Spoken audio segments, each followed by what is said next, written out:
Hello there, everyone. Welcome back to some more Let's Play Loop Hero. In the last episode, we began attempting Act 2, having beaten the Act 1 boss 3 times. And we have been improving our town a little bit more as well. We've built a farm, which is giving us a tiny bit of rations whenever we go out and come back. We've got a graveyard and a crypt, and this is allowing us access to the third character class, which is currently in the game, the Necromancer. So I figured we'd take him out for a spin in this video as well. That's about it so far. We're still working on our supply, we're improving our town. Nothing has been upgraded yet, so I'm looking forward to possibly doing that in this episode. Let's go ahead and get started. Alright, so I think what we're going to do is we're going to take the thief out again first. This will give me a chance to show the swamp in Act 2. And in particular, because we want to look at the mosquitoes and see what they do in Act 2. You should always try out the creatures to see how they work. Especially if you don't have access to the library yet, because you won't be able to read about them in advance. We'll take a cemetery. We've seen that we do well against skeletons, or we did in Act 1. We haven't seen skeletons in Act 2 either, so we'll get a chance to see what they're capable of doing now. But as long as we can two-hit kill them, that shouldn't be so bad, right? We'll take a village and the wheat fields as well. With the rogue, I like trying to take on like one maybe powerful thing that we can quickly kill before it gets an attack off against us. At least that's the plan. And we'll use spiders with the wheat fields because those scarecrows deal damage to everything that is there. We don't benefit from the battlefield very much, so much that the treasure chests are useless, and I don't feel like fighting ghosts, so we're not taking that. The vampire mansion will come in handy with the mosquitoes in the swamps. So we'll go ahead and take the vampire mansion this time around. We must take the rock and the meadow. We definitely want in Oblivion. I like beacons, so we'll take one of those. And, well, because we have swamps, I'm a little nervous about using meadows to heal, but we're obviously going to go ahead and do that. We'll just have to hope or strategically try to place these swamps so that when daylight happens, we don't die or lose a lot of hit points with our thief or our rogue. Why don't we take... We'll take the chrono crystals, and we'll take a treasury as well. We do still need lots of resources, so at this point in the game, I like having treasuries in the deck. Although, to be fair, maybe we don't want these with the rogue.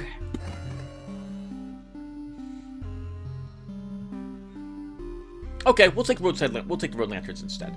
Alright, so here's our deck. It's an okay deck for the rogue. Remember that we have 5% life leech as the rogue at all times. But we're going to be losing life leech whenever we attack things in the swamps. Hopefully we won't have mostly swamps deployed.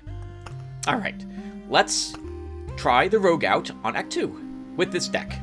Here we go. Alright, as before, we're starting with the warrior's gear, so we equip the sword and the armor. We immediately get a meadow. We'll hold on to that. I don't know quite yet where that's going to go. We get a vampire mansion. Alright, so we're going to add that over, I think, here? I don't want too many vampires until I know if we can handle them or not. This will let us add 2 meadows next to the mansion as well, and I guess we'll put a rock. Let's put a rock there. We've seen the harpies earlier, and they have precognition as a special ability, which makes it so that every 3 seconds they you miss an attack against them, whenever your character would attack them. And I do not want to fight rogues with the rogues. I do not want to fight the harpies with our rogue, because we really need to 1-hit or 2-hit kill them. We could risk it, I suppose. Maybe we'll try it, but I prefer fighting the harpies with the warrior or necromancer if I want to fight them.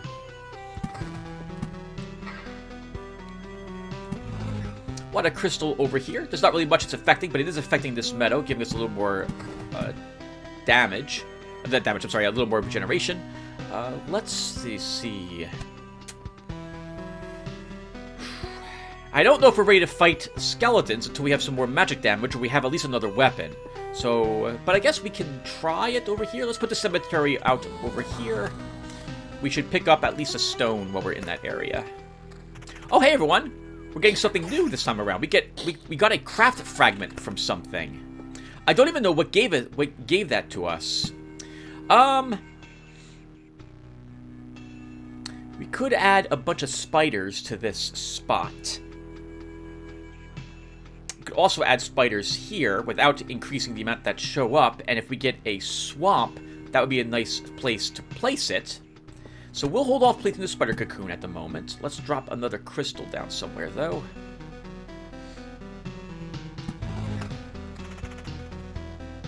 Remember that as the rogue, we get very little treasure as we go around the loop.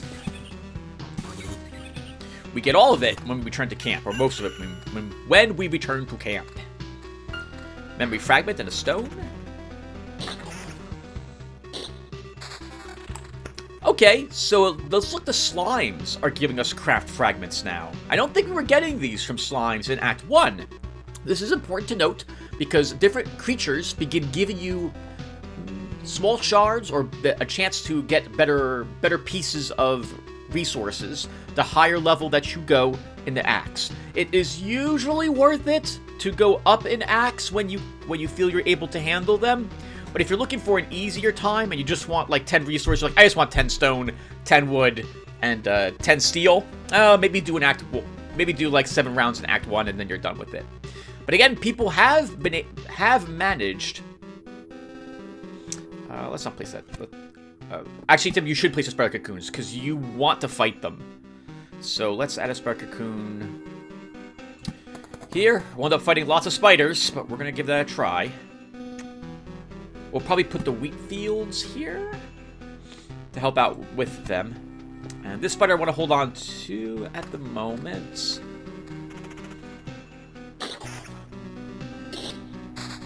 Another spider. Okay, let's do it. Put that spider there. Give me more max hit points. Okay, no magic weapons. Or so much that nothing's rare, but we did get a level 2 and a level 3 weapon, so these are better than what we currently have equipped. On they go. We get some slightly better armor if I want 100 more hit points, or we could take 2 defense. You know, I think I want the 2 defense at this point. And, oh, we'll take 14% evasion boots. Those are nice to find so early on. All right. Round we go again. We can probably take at least one more trip around. Sorry, everyone. A little bit of real life. I went out walking at a park that's not near me. Sourland Mountain Preserve. It's a wonderful place. It's nothing like any of the parks down here in South Jersey. South New Jersey, we have swamps, cedar forests. They're all flat for the most part, everything down here. Lots of ticks, lots of mosquitoes, lots of biting insects as well. Sourland's up by Princeton, and it is hillish. Rather, it's mountainous. Rocks, there's a lot of Z-axis going on these walks, and it's wonderful, but it's exhausting. I'm not used to it. There's also not a whole lot of bugs up there to make up for it, thank goodness. So it's very pleasant, but oh, I am exhausted. Oh, let's look at the spiders, everyone. I don't think we saw spiders last time in Act 2. So, they have a new ability, Entangling.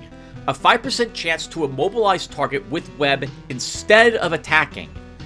The more spiders there are, the more frustrating this becomes, because they can repeatedly entangle you over and over again and stop you from attacking anything. I normally would not like fighting spiders with my rogue starting in Act 2, because I desperately want to kill them, but I'm hoping to get a swamp and place it here.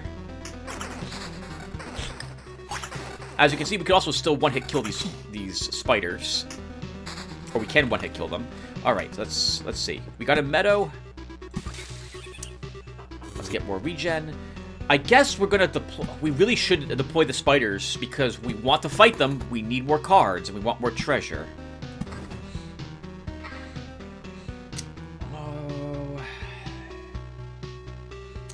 I'm looking at the Vampire Mansion. I don't want to place it near those spiders as well. Not yet. Let's hold on to it at the moment. when we get the goblin camp, if I can get a swamp, we'll put it by the goblin camp so we can see what the goblin archer's all about. Skeleton. Not finished is its new ability here in Act 2. May resurrect as a shattered skeleton after being killed. 50% chance. It did. It's cracked skeleton. Raw boned. Takes 90% less damage from archers. Still not a problem as long as we have the damage to deal with it. Okay, we got a village. So I'm thinking what we're going to do with this village is place it after the spiders.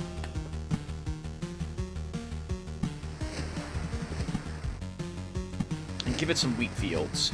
We may... Actually, I think we will get eventually a scarecrow showing up here. I hope. I don't think this... so if there are 2 spiders there already, 4 spiders there already, the scarecrow will not spawn because it can't. That could be good. Scarecrows do decent damage, but I do want them to help me whittle down the spiders in case I can't one-hit kill a spider. Alright, we got level 2 armor this time around.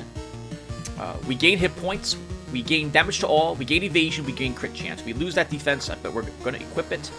Level 4 boots, these are actually worse than our level 2 boots, so we're going to keep what we got. And we got 2 level 4 axes, like a berserker. Alright, around we go again.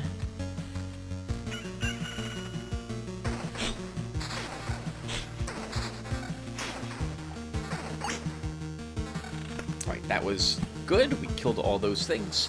Let's add another meadow here to once again get even more regen per day. We got mostly healed from the town, so that was a good placement of it to counteract all the spiders. Another vampire mansion. At this point, I feel like I should play one of them. So let's place this one there. We'll fight it when we fight the slime. Let's add a beacon somewhere.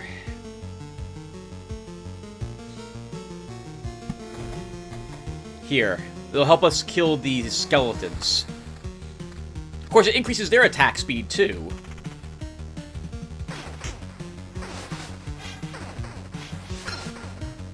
And we leveled. Marauder. Fighting against 3 or more enemies will grant you 1 additional trophy, so more loot when we return. Picky. Lowers the quality of items received on the camp tile by 3, so we get 3 less picks, while increasing the quality of exchange for trophies, so we get better loot, however. I usually always pick this whenever I see it, so we'll take it.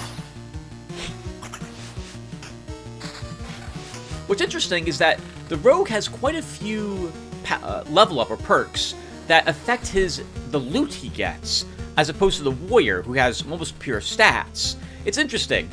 Because the rogue is more miscellaneous in that regard and is very item dependent. Of course, all the classes are item dependent, but the rogue has a way to kind of how can I describe it? They have ways to improve the amount of loot they get and the quality of it, as we've just seen. Let's put down a rock.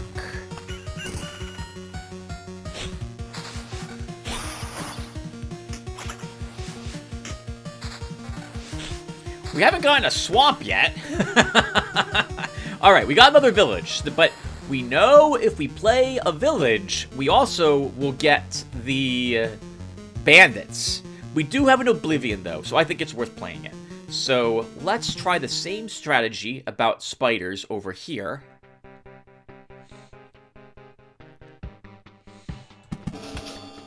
We'll Oblivion the bandit camp. Put a wheat field there. We'll see how much that scarecrow helps us. Now, while I have done this in the past, which is to say this is a strategy I've used, I actually don't know how efficient it is. I think it's a good idea to do this. I've beaten bosses while doing so, but I don't actually know if it's a good strategy. So I guess we'll find out together. Let's see.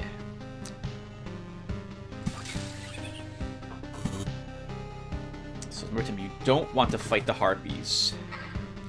And the next rock we play, we get a goblin camp.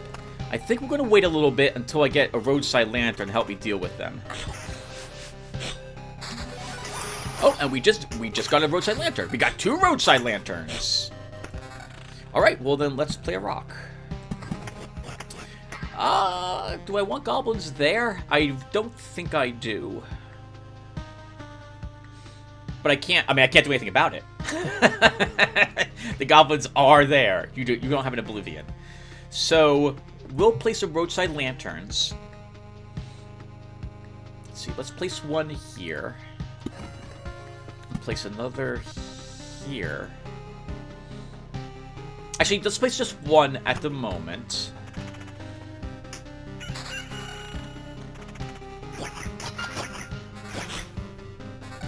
Okay, we were able to do that battle rather quickly. I'm going to put meadows near inside the mountains here and in a few strategic places to make sure I don't Oh, we have swamps. Okay, perfect. Because I don't want to accidentally make the harpy nest. Okay, well, I can't put the swamp by the goblins because we have a cemetery already there, so that's not going to happen. But we can put a swamp here. So we'll see how effective that is when we get a chance. And we'll get a chance to look at what the mosquitoes do. Oh, actually, it won't spawn a mosquito this time around because it's going to spawn 2 spiders instead. Alright, let's hold on to this other swamp at the moment.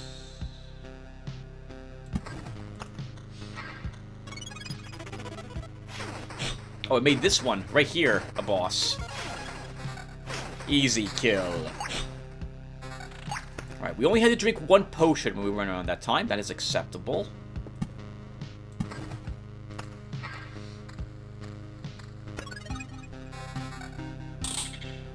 Okay, so much better loot.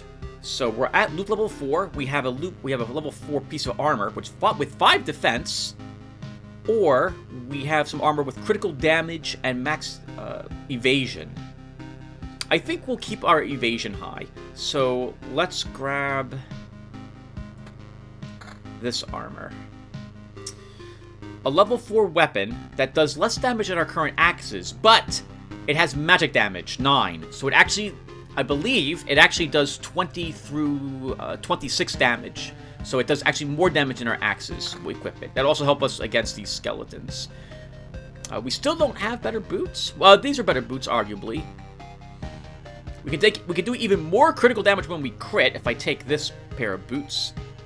But I lose a little bit of evasion. I don't want to drop down to only 5% evasion. We lose 9% total. I don't really want to go down to 19. Sorry. Wow. 15% evasion. No, that's a little too low.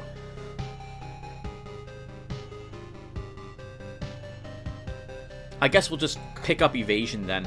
Alright, we're up to 26. Alright, let's go around again.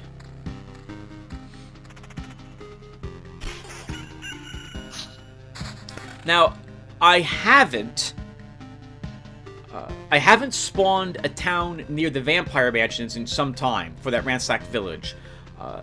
It's tricky with the rogue to do that fight, so I don't want to do it quite yet. Maybe if we take the warrior around, we'll do it. Okay, I mean, we handled the fight well enough there. I don't know how effective it was. I think it was effective, though.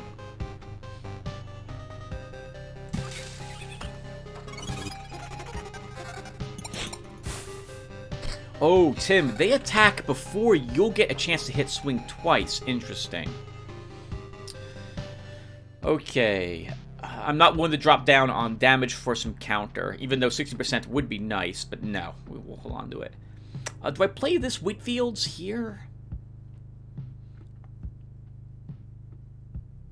I guess I don't know.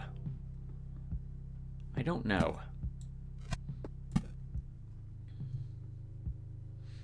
Not yet.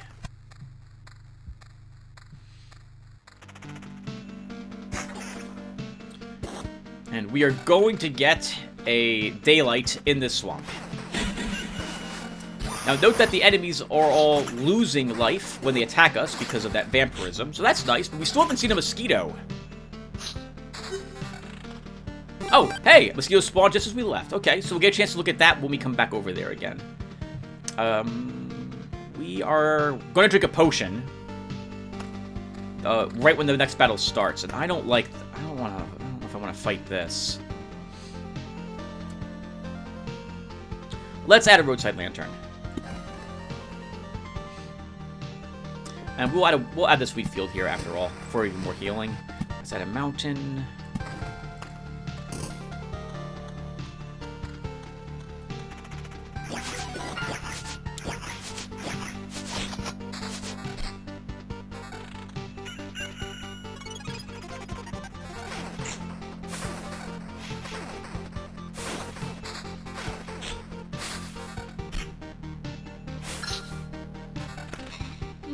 Still can't tell if that's worth it or not. Still can't tell if that's worth it or not. Alright, we got some armor from turning that quest, but it's worse than the armor that we've got. So we're just gonna let it become steel. Oh, we leveled, so we should do that. Lethal weakness, every 10% of lost hit points gives you a chance to instantly do 1,000 damage. Fighting 3 more enemies gives you additional trophy. Loop hit to feast roadside. How much roadsides do we have? 1, 2, 3, 4, 5, 6, 7, 8. It's not much healing. We'll heal 5.5 hit points. Is that right? 0.5 times loop. 2.5 hit points, Tim.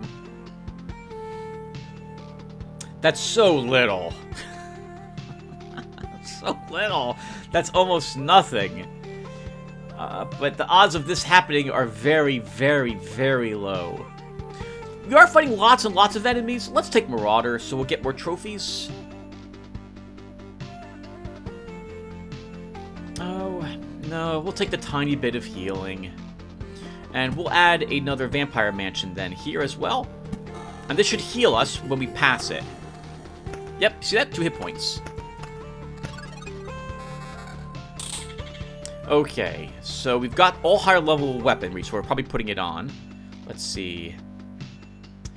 Plus 12% crit chance, that's nice. What am I putting this over? Let's put this over our... It's better than our axe in every way, so we equip it over the axe. More increased crit chance. Same damage. And the level 5 axe does as much damage as well. I guess we'll equip this over our ritual sword. We'll lose the magic damage though, but we're not really fighting skeletons very much, so we'll equip it after all. Do I... Oh, 18% evasion. Wait, what? Wow, that's really rare. This blue level 7 boots has as much evasion as the gray level 6 boots. Normally the evasion is vastly... Even for the higher level item... a blue pair of boots has vastly lower evasion. I will gladly take the same evasion and get attack speed. Okay, we can go around again. We're a little wounded, but I think we can handle it. And I think I'm going to place a swamp here. So we can fight some more mosquitoes. Actually, we haven't fought a mosquito yet.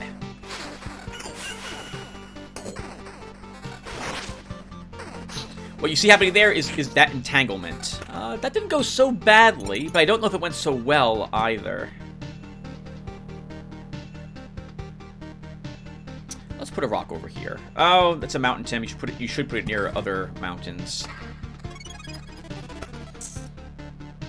And even with the wheat fields, these don't heal us as much as I would like to be healed. 90 hit points upon entering. I think that's including these. Oh, we have a boss goblin over there. Another roadside lantern. So we could put it here to reduce the amount of goblins we'll fight even more, but it might get rid of the quest goblin. Maybe I think I'll be okay with that. Okay, it did. We failed the quest, but I don't care. Oh, we walked right in here and immediately took 52 damage because Well, something happened. Actually, it wasn't. That wasn't daylight. That was something different. Oh, we had mosquitoes, and I didn't even look at them. Darn it, everyone. I'm so sorry. We will hopefully be able to do another loop, but it's going to be really tough, actually, because we're almost dead.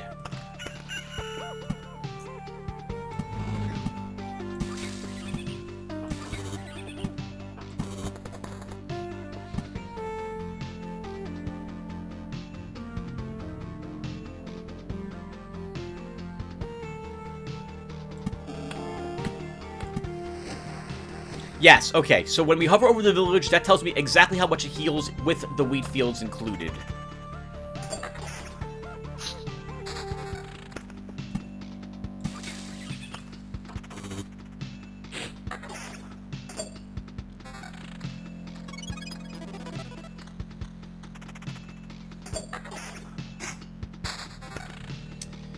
Oh... Here. I'm making the sound effects because this is turning out to be quite difficult.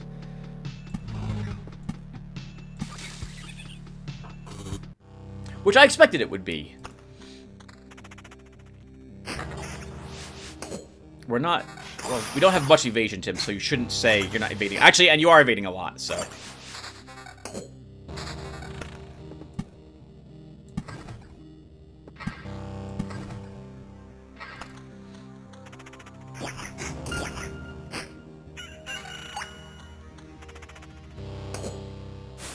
Has it been worth it? Those 2 hit points were restoring whenever we pass by a spider cocoon? Probably not. Oh, there goes our last potion. Oh, I don't think we can go around again if we're out of potions, everyone. Let's see. Let's make it back to the campfire, which we should be able to do. Oh, or maybe not. Maybe not.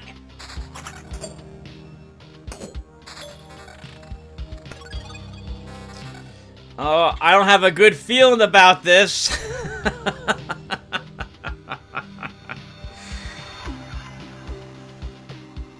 We didn't get a chance to see what the mosquitoes do, and I really wanted to look at them with you guys so I can explain mosquitoes a little bit more, what they do in Act 2, but we didn't get a good look at them.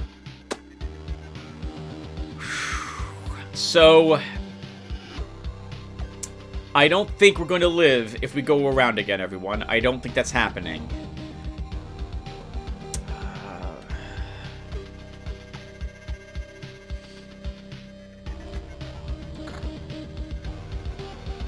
It's not. It's not happening. We're going to die. I don't think we'll make it to the town, actually. I think this fight will probably kill us.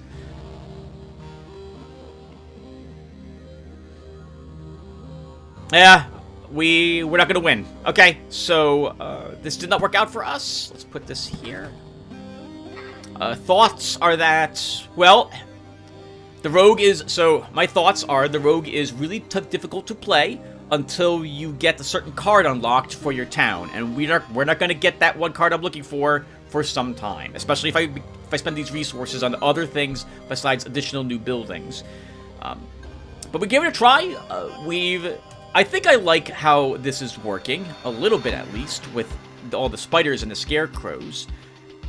I wish we saw this mosquitoes so we could describe them a bit better, but we'll try more mosquitoes in the next expedition. Let's toss in the towel and head back to camp.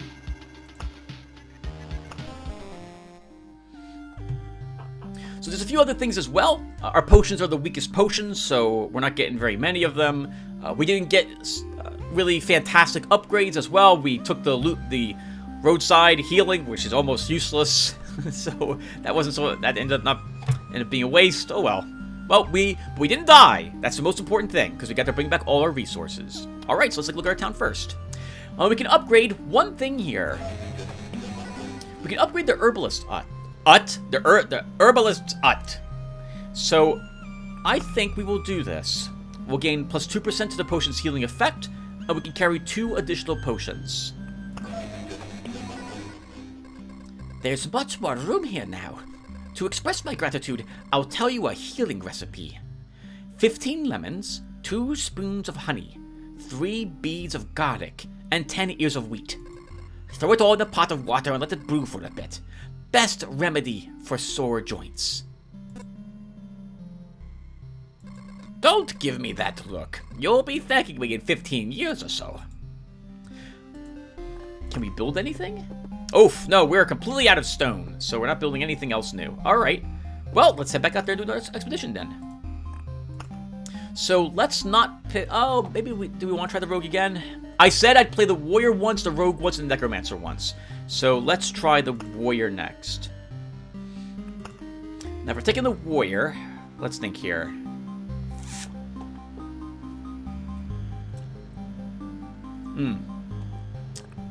We're not going to take the swamp because we might be relying on... So the warrior has a bunch of various healing stuff. He gets a lot more vampirism. He can get regen per second, and we have to take the meadows. So at this point, I don't think we'll take the swamp for this loop. That's a shame in a way, because I really do want to show you the mosquitoes. But no, we'll take it with the necromancer, and we won't take the chrono crystals then. We will take the battlefield as well, which I guess dropping the swamp lets me do. Alright, let's head out there again.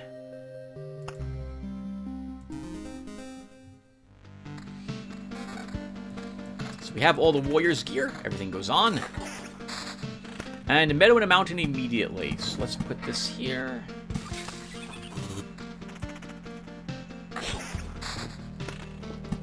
I like one-hit killing slimes. We should spawn spiders.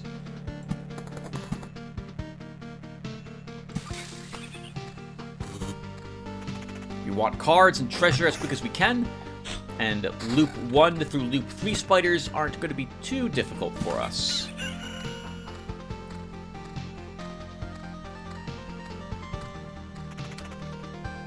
As you can see, by the way, our potions look a little different. They look a little bit, larger. And we can health up to 6 of them now. Oh, I still have cemeteries. I don't think I wanted cemeteries. But it's too late.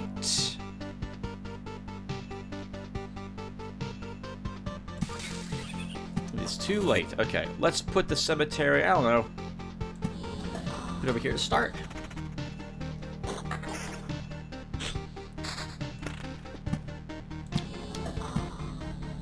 More cemeteries. Oh, I just placed that there without any thinking about it, so now we'll definitely get more spiders popping in.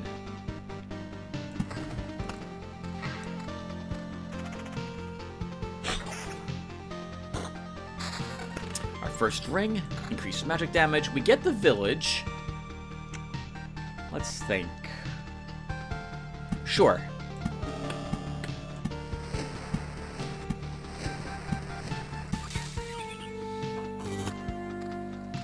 We'll try the whole scarecrow thing again.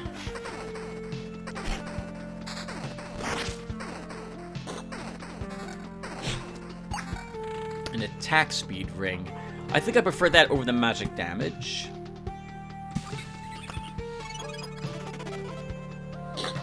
The boss was apparently this slime waiting right here in the fields, which we slaughtered. Good for us. Alright, we go around again. We get some stones. We got 2 for the second one, because remember, we're playing on Chapter 2, which gives us an extra 40% resources.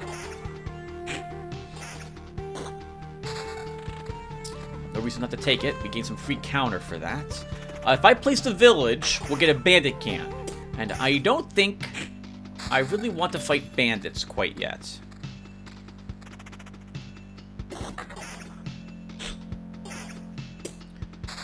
I would at least like to have a level 2 weapon before I do that.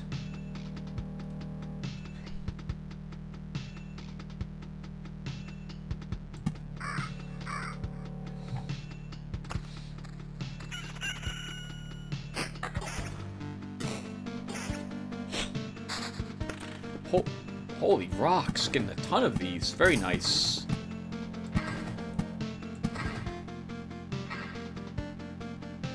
I should deploy the vampire mansion.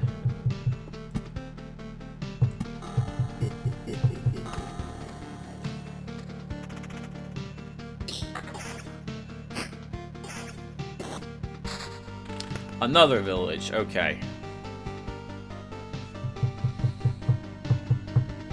Not quite yet. We won't deploy it yet.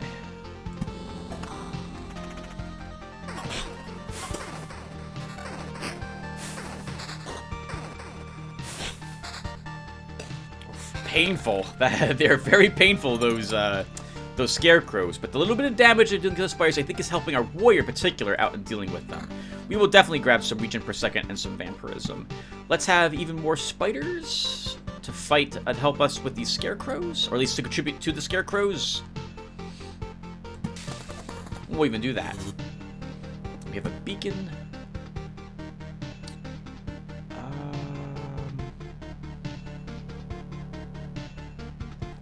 Not sure the best place for it.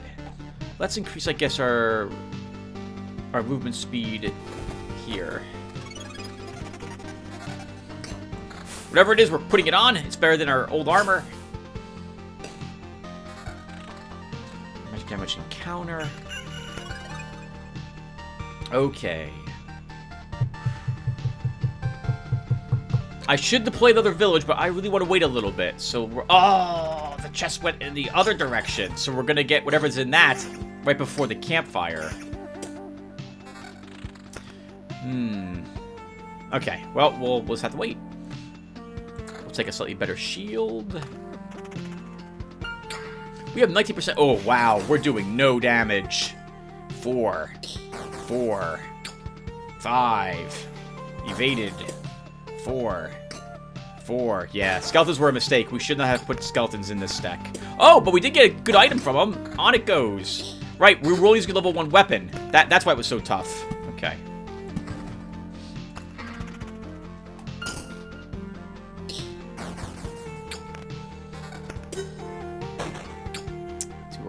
I think we do put this on.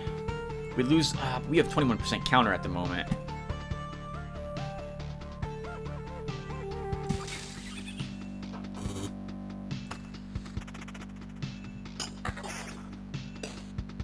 Maybe we'll try sticking with counter this time around.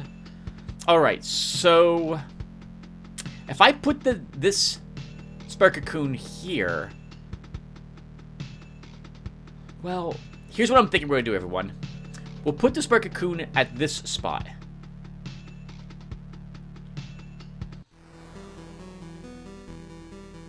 As Tim hesitates. No, put it here. So, okay. I want the treasure chest from this place to spawn someplace else that isn't at the very end of the loop. So, if I put a village here, this won't drop the chest in this section. I guess you could do that.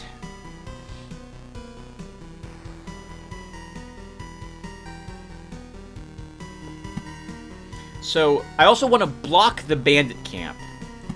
So we'll add even more spiders next to the village on this side, which will stop the bandit camp from spawning next to that village. And if we get more spider eggs, we'll put them over here. We could drop a vampire mansion here, but I really don't think I want a vampire added to this fight that we're doing currently. And I don't think we're ready to fight the ransacked villages in Act 2 either. Do I want harpies?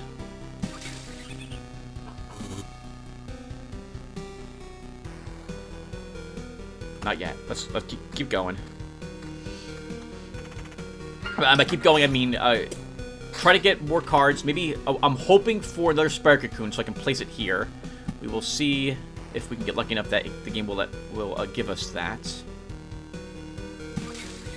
I'll think about the mountain peak.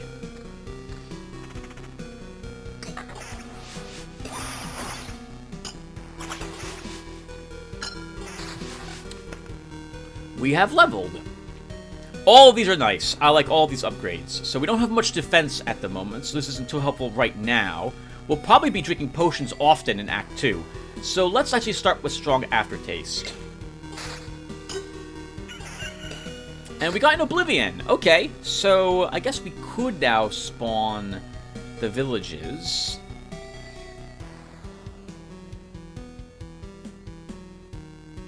Okay, so let's... I don't really want to fight the harpies. As of Act 2, they're not... I don't know how worth it they are. I guess we'll fight them for this loop run. And we get a goblin camp. The good news about where the goblin camp spawned, though, is I can block the goblins by just dropping a village here. Now, the bad news about that, however... Oh, actually, what we could do is we could spawn a roadside lantern here.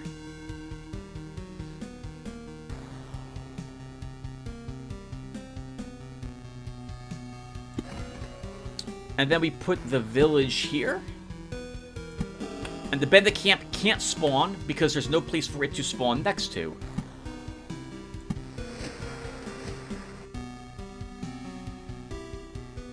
Okay, that's acceptable.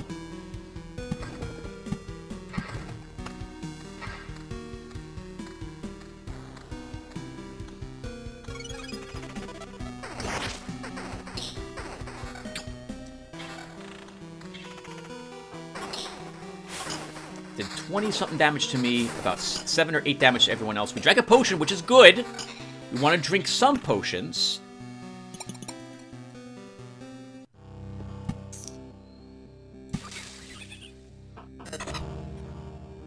Because we want strong aftertaste to begin increasing our damage. Preferably, we only want to drink 2 potions. This way we get both of them back when we make it back to the other camp.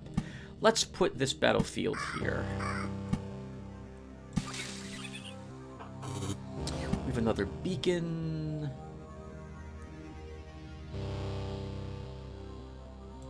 Sure. Still haven't employed this vampire mansion yet.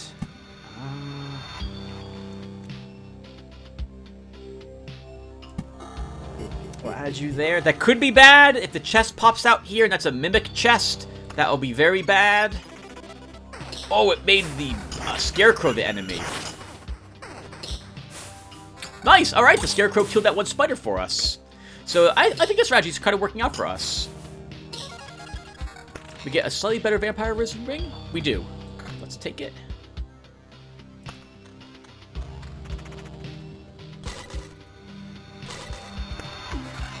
Okay, we're immediately placing the village here. So this way, this will not drop the treasure chest in that spot. What do we get? I like my vampirism ring, so we're gonna hold on to that.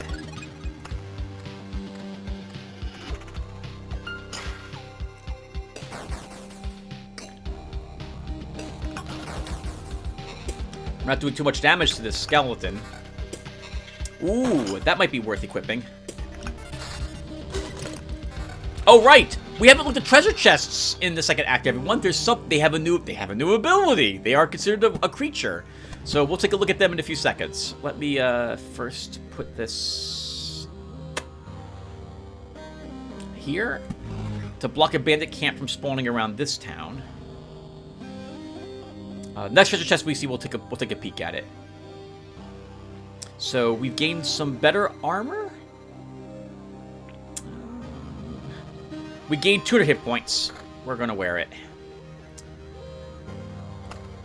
Skeletons can drop decent equipment, your level or so.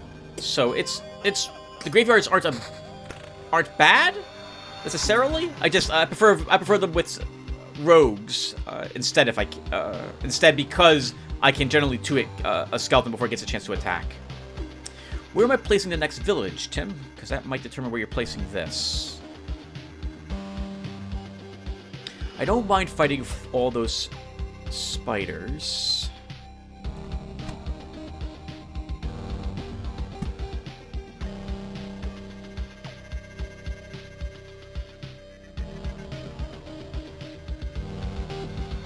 Okay.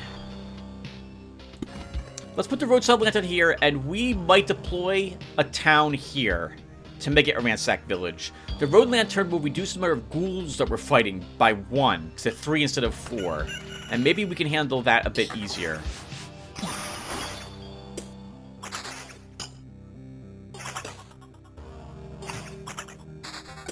A vampirism shield. I guess we should equip that. We kind of need the vampirism at the moment.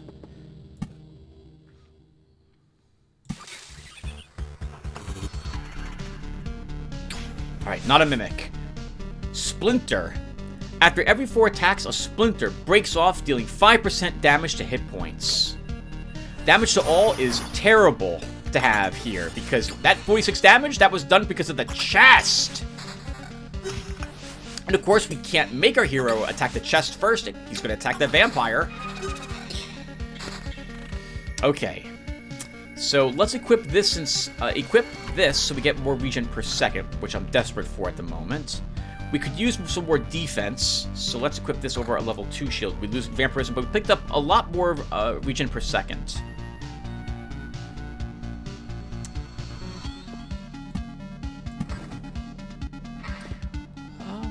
We could employ another roadside. Well, let's wait till we get the village, Tim, first, before you begin doing that sort of thing. Let's also maybe put some spiders.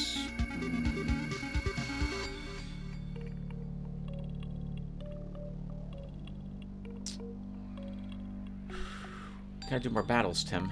Well, let's not place them at this moment.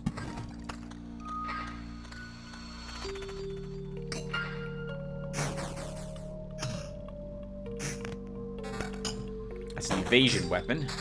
Less damage. I prefer my current weapon.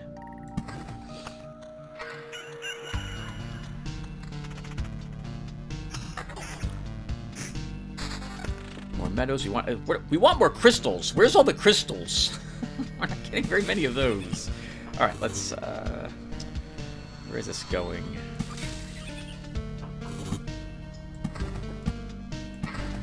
You gotta be careful, Tim. You're getting close to spawning another goblin camp. I don't know if you're ready for that yet.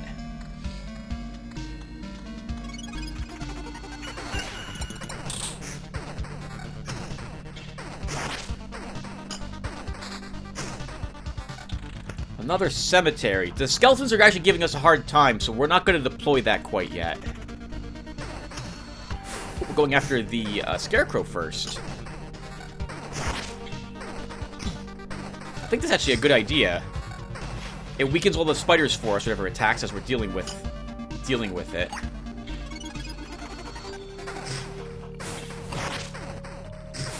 We don't mind being netted so much, because the Scarecrow's dealing damage to everything, but when we can't. So, Surveyor, we've seen Surveyor's not very useful. Blade of Dawn is nice, we got Blissful Ignorance again. The one where all of our Oblivion cards could heal us. That's tempting to take, but I think we'll grab Blade of Dawn at this moment.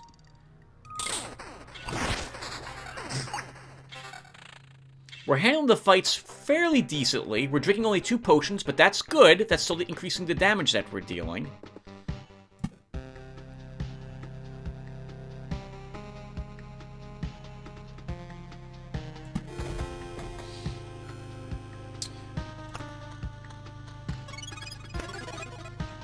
Okay, I think we can handle another loop.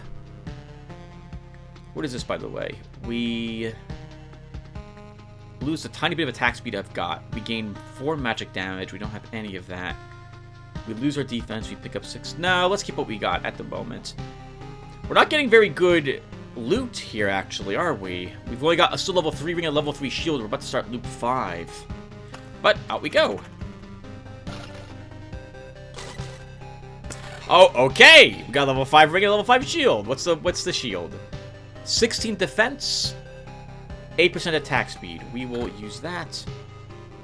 I'm not willing to drop my vampirism and the other regen per second. I want to keep that. Oof. That's quite a... Oh, we're not doing very much damage at all to the skeleton. We gain evasion, we lose attack speed, we lose defense. No, I like my level 4 armor better than this level 5.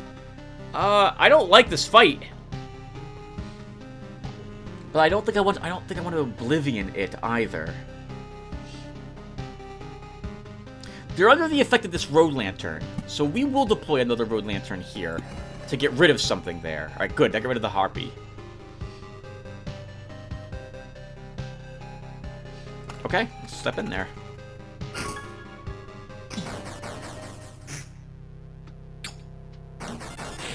Drank a potion. But that is going to increase the damage that we do. Oh my god, they both got back up, too.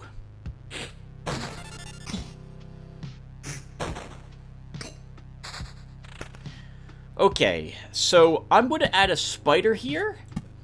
In the hopes that we get 2 spiders. Like, we'll either get a skeleton and 1 spider, or 2 spiders to fight at the cemetery. Which is much more acceptable than 2 skeletons. We don't have any magic damage to help us deal with them.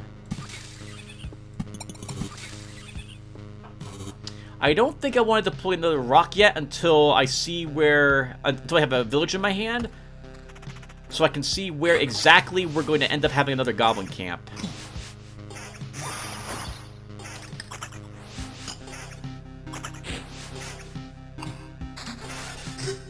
Uh-oh. That was 3 potions drank.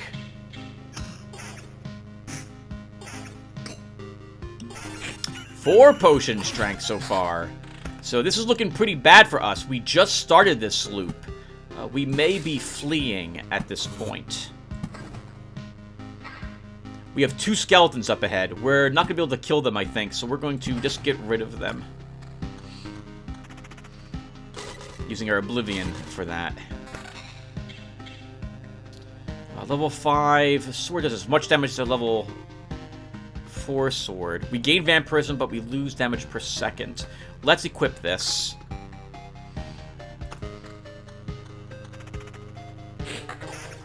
Okay, that's good. We're healing not. I saw us heal 9 damage per swing there.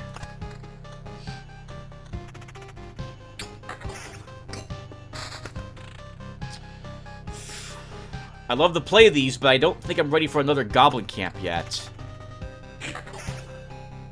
We have a harpy and a vampire up ahead for the next fight also. I don't... Oh, we haven't seen blood clots, have we?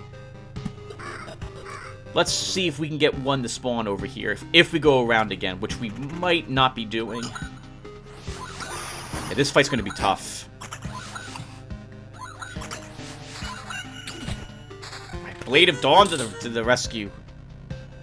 Look, we lose 2 defense. We lose some attack speed. We gain even more vampirism, though. We'll equip it. We got another battlefield. I like having so many of them. That's a lot of potential treasure chests.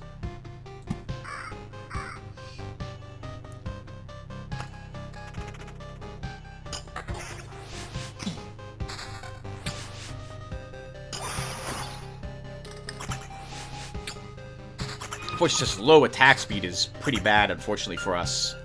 Oh, we didn't... I'm sorry, but I didn't hover over the ghosts. Well, you saw the ghosts have their new ability is that when you kill a ghost, it will imprison you in spectral chains for 3 seconds, after which you're able to attack again. Let's see. Let's add you here so we get even more healing. We have another beacon. Add you over there. We have to fight another harpy.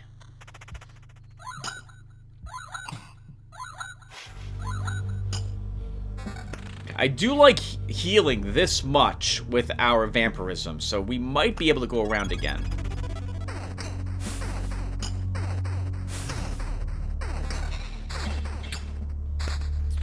Okay, we lose a little vampirism, we lose a regen per second, we pick up 3 defense, we pick up 2 damage to all. I don't think that's worth it. And this is only 1 more point of damage, but I lose a... We also... 20% attack speed's nice, but I'm not willing to lose 10% vampirism right now. That's what's keeping us alive and letting us finish this loop attempt. I do like having Blade of Dawn against those enemies. Groups of them are what we want to use them on. 1.8 per second. More hit points. We lose. Let's equip it.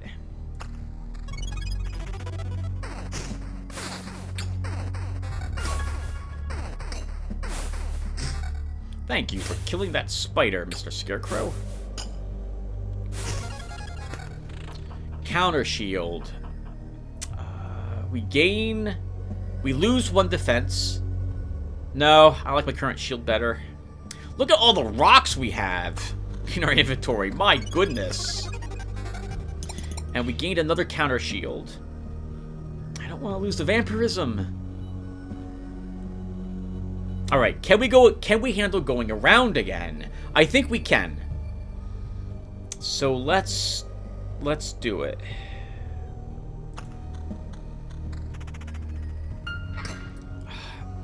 I have damage to all on something, which is gonna do damage to me thanks to that treasure chest. Alright, we gained another village. Let's go ahead and begin dropping down rocks and see where that goblin camp spawns. Okay, we'll lose this treasure chest, but we won't get a bandit. Yeah, we won't get a bandit camp, so let's deploy it. Nice, the goblin camps are together, but the humans have popped up to stop them from doing much of anything.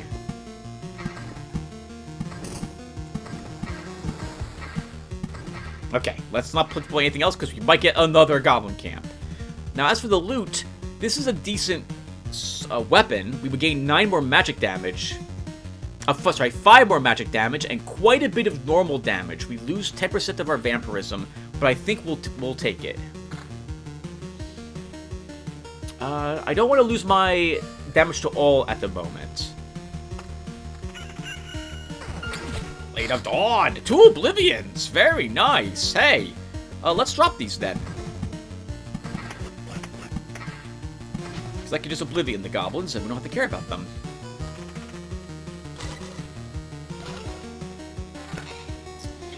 That's a worse weapon.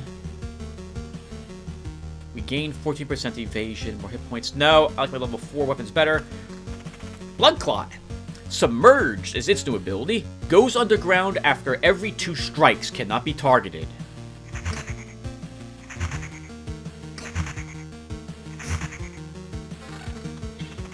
Tricky. We have attack all. That treasure chest is actually going to damage us.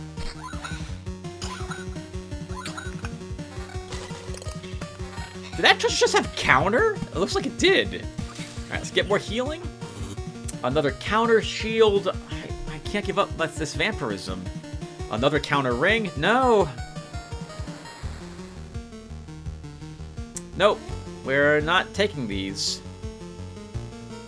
We're at loop 6 and we're using a level 3 ring and level 4 armor at the moment, everyone. This is terrible. The game, from what I can tell, has a habit of giving you higher level equipment with completely different stats than the stats you are currently building for. I don't know if that's like scripted or if it's just something that the game just seems to do, but it's annoying. More spiders. Okay, let's stop multiple skeletons from spawning over there if we can. We'll need a crystal over there to help out with that if that's what I want to do.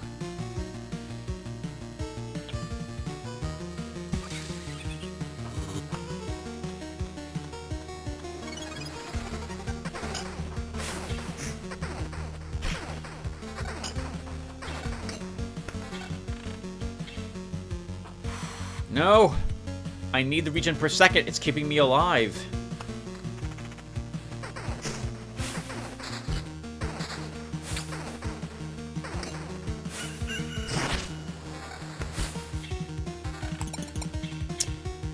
So we gain a little bit of hit points, we get a little bit of evasion, we lose our damage per second, half of it practically, a little more than half, but we pick up vampirism. And here we lose our vampirism, but we pick up defense. Alright, I'm willing to do this trade. Let's do that. So we've lost a little bit of regen per second, but I think we picked up a little bit of vampirism in return. And we gain more max hit points thanks to the armor being a little higher level.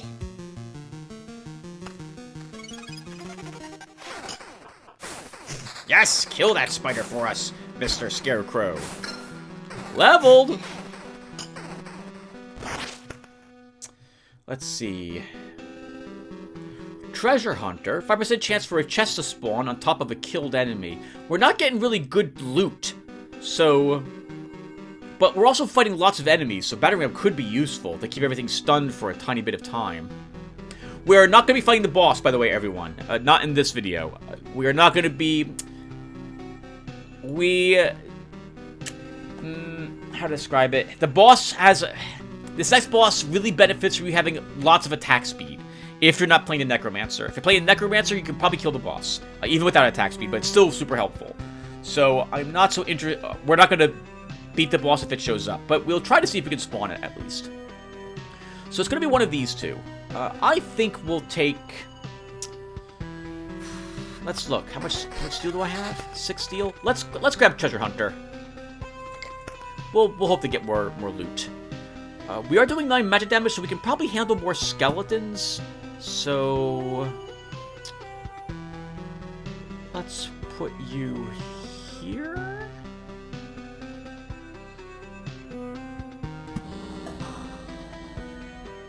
We'll put a spider cocoon there to help reduce the skeletons that we might be fighting in that location. Oh, sorry, yes, right. You said the right words. You said skeletons. I plan on putting a crystal at this spot.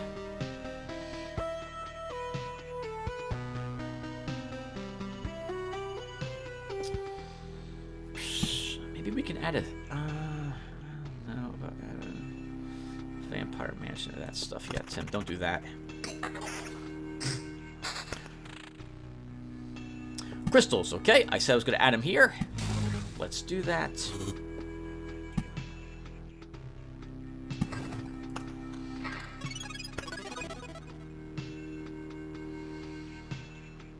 Okay, I think we can handle another go-around.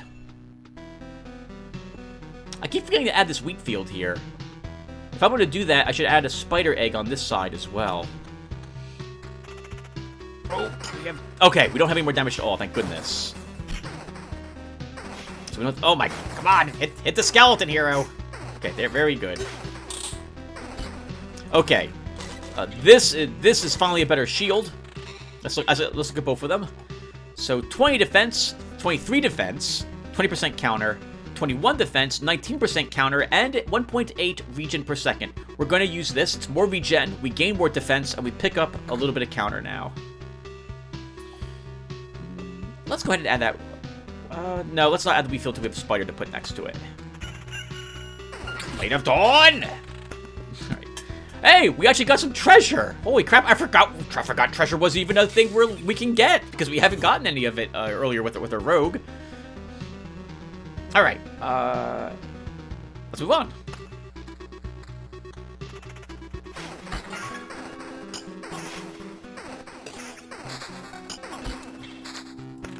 More crystals and another village. Okay, so do I want to spawn the ghouls here? You'd fight only 2 of them and the vampire. That's not so bad.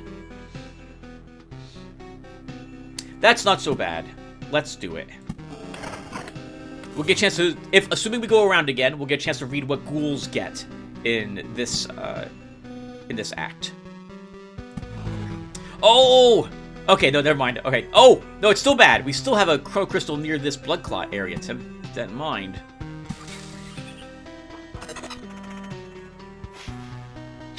How'd you miss? Oh, it's a mimic! That's how you missed it! It moved slightly to the side when you decided to check it.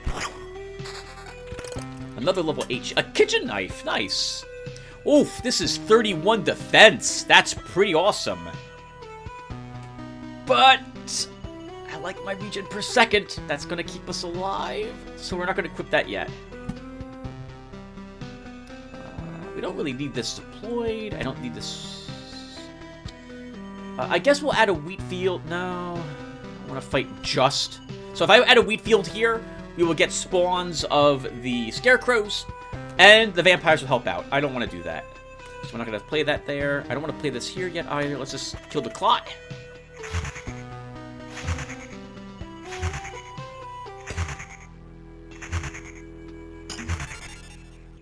Wow, this one clot is killing us. Because we can't hit it. Thank God.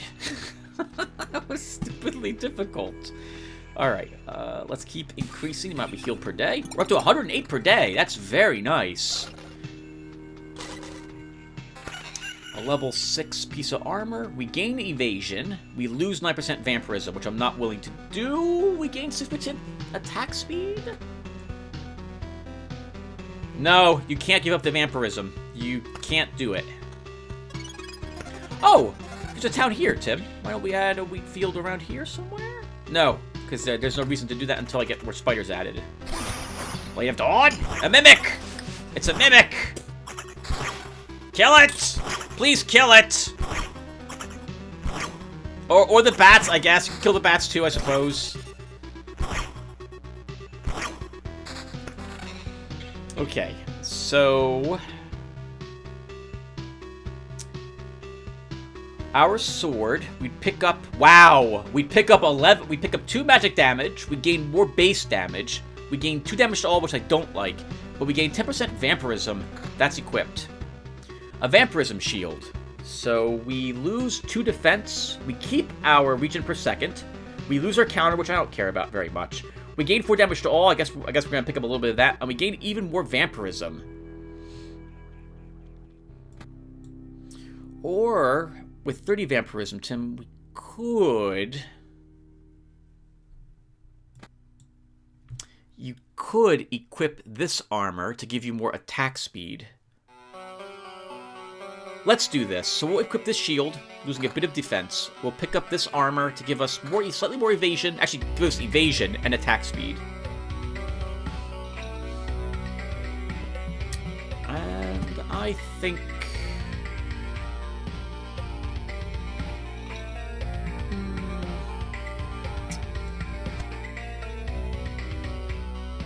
I have an Oblivion, so we can get rid of the bandit camp when it shows up.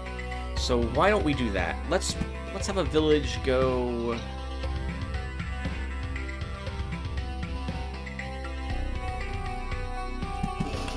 there. We'll get rid of the bandits. We will deploy a wheat field there, and that will be good.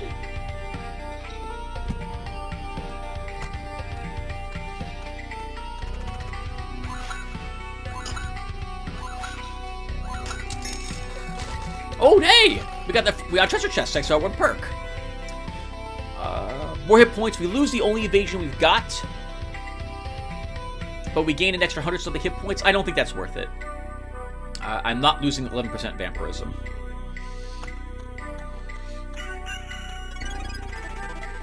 Blade of Dawn!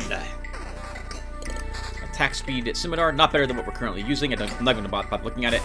Look, there's 2 bosses here. We have a boss... Scarecrow and a boss spider's killed. Just you and me, Scarecrow.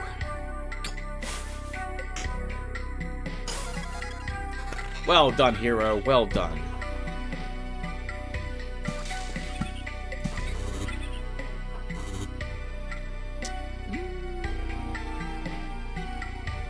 Yeah, the other loot you picked up, Tim, is better than what you currently got. So what do you guys think of Chapter 2? It's more dangerous, but I think it's a lot more fun. I generally have enjoyed going up to the new chapters whenever they become available. A boss harpy. That's going to be annoying. And she's going to have a vampire support.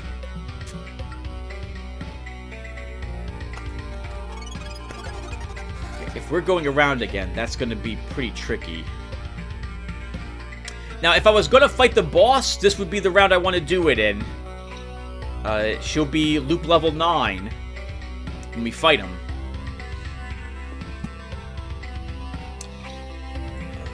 Let's start going around again. What a waste of a Blade of Dawn. I pick up 3 more regen per second, but I lose 11% of my vampirism. I also gain 5 defense. What do you guys think? Finally replace that ring?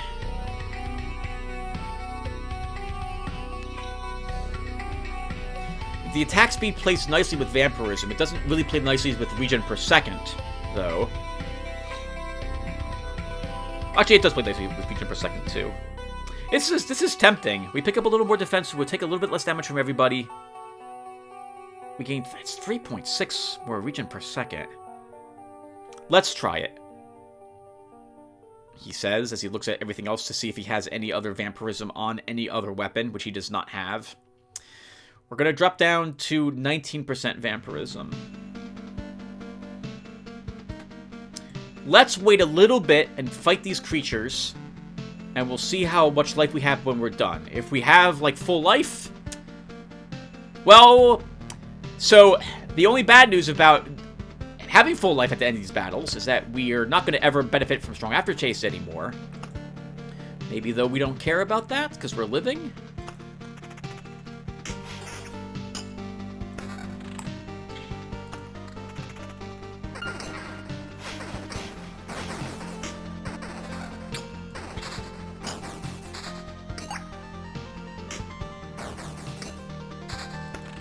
That wasn't so bad.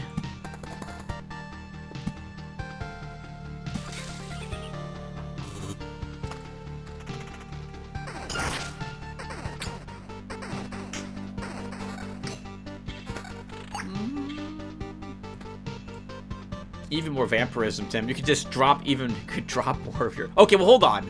So, let's equip this ring, then. Because this ring will let me go back to using vampirism if I care.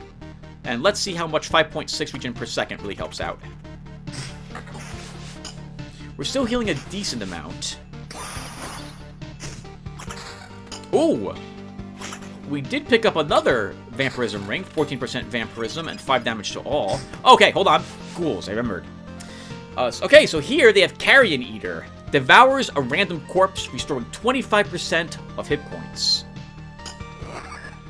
Now, ghouls attack pretty slow. So if you can get their numbers down, that is actually kind of really beneficial. As you can see, they're eating the corpses and healing themselves, which, well, we don't care about that very much. Blade of Dawn to the rescue there.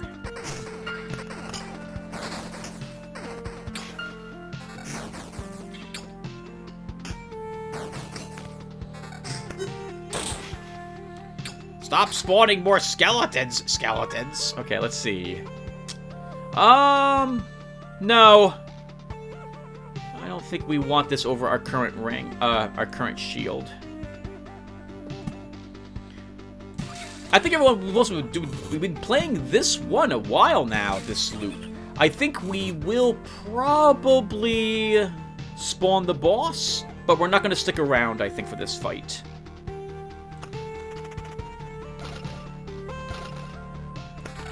Another level 7 ring. A little less vampirism, but a little more defense. An evasion dagger, but I lose magic damage? No. Our current weapon does too much damage, and that vampirism is too nice.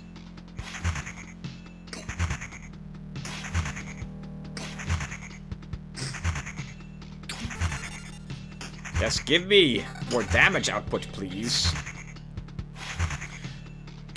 So it looks like the clots give you a bunch, again, of gray garbage items. I guess that makes sense, right? They're the reincarnation of fallen soldiers on the battlefield. Their blood and guts, viscera, what have you, brought together with whatever weapons were lying around to fight you with. So that explains why you're finding a bunch of this junk when you fight them.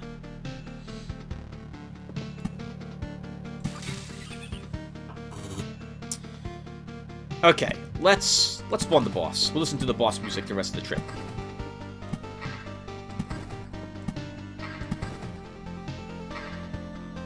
Or not. Let's put this here. Come on, boss! I know I should be able to spawn you. And then we're not going around again, everyone, either. So I guess we'll put some graveyards here. Sorry, some cemeteries.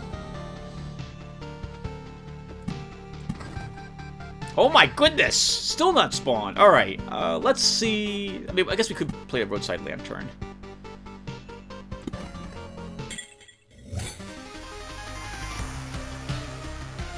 Bum, bum.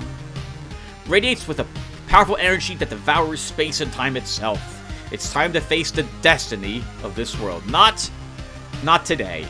We're not going to have what it takes to beat this boss.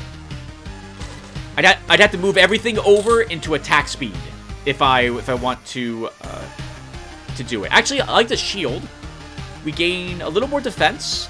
We lose some regen per second, but we pick up even more vampirism. Let's equip it.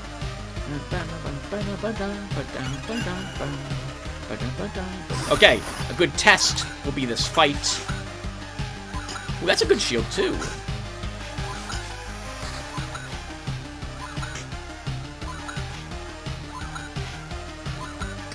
Die, Harpy!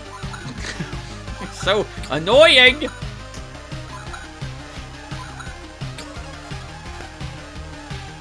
Counter and evasion. Yeah, so this is... I would want 50% attack speed when I'm going to square off against this boss, and we do not have that.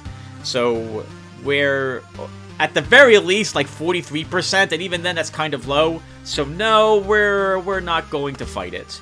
Maybe if I had that one shield level up, I would, but we don't, so...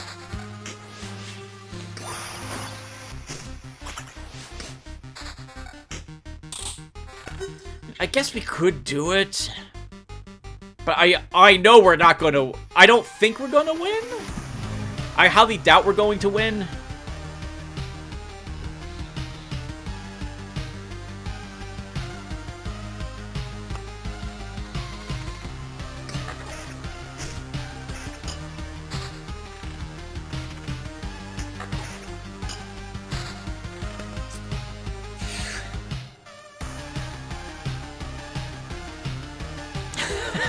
Looking at, because a part of me feels like, oh, Tim, the viewers at home, they want to see the boss. On that same note, Tim's mind is going, you're not winning. You're not winning this. And I don't really want to lose all the stuff I've got, including this treasure, which we haven't seen any of that treasure yet. And we'll lose all of it if we don't defeat the boss.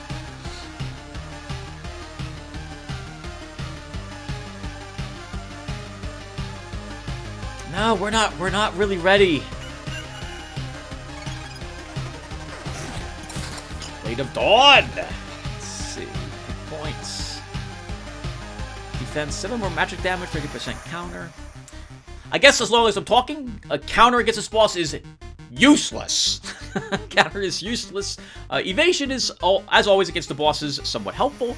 Vampirism can be useful, but not as useful as Regen per second is against this boss, at least for our warrior here. Damage to all is garbage as well, thanks to how this boss works.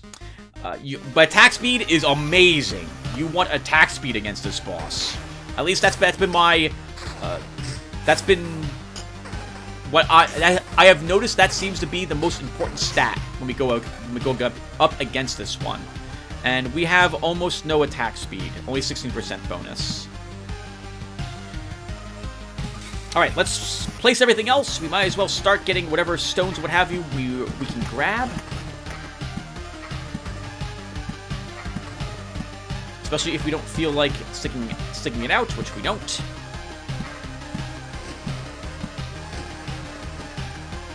That's a shame, by the way. We won't get to see what the ransacked village spawns into, but we'll get a chance to see that in the future.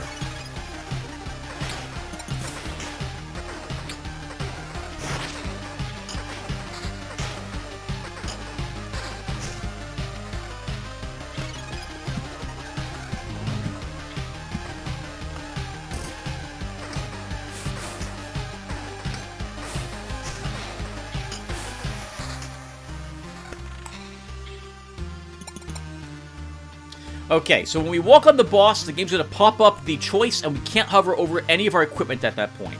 So let's see. So if I wanted to fight this boss, how would I go about it with the equipment I've currently got? So 16% attack speed is equal to the attack speed I've currently got. But we gain more hit points, and we gain some more magic damage. When we actually do hit the boss, that would be really useful. I think I would honestly rather have Regen per second than any vampirism.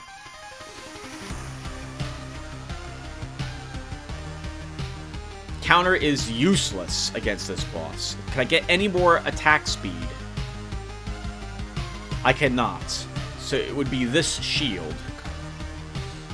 That's only 5 per second. No, we're not gonna win. Oh, it might be a little closer than I think. Oh, at this point, I wish I didn't beat the game because I know what was gonna happen to us here.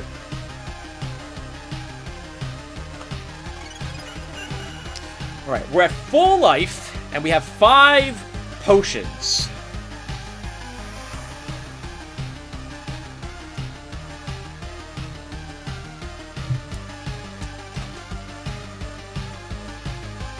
We don't have any orbs of expansion. We have 2 metamorphosis orbs. We have a orb of creation, I think is what that other one is.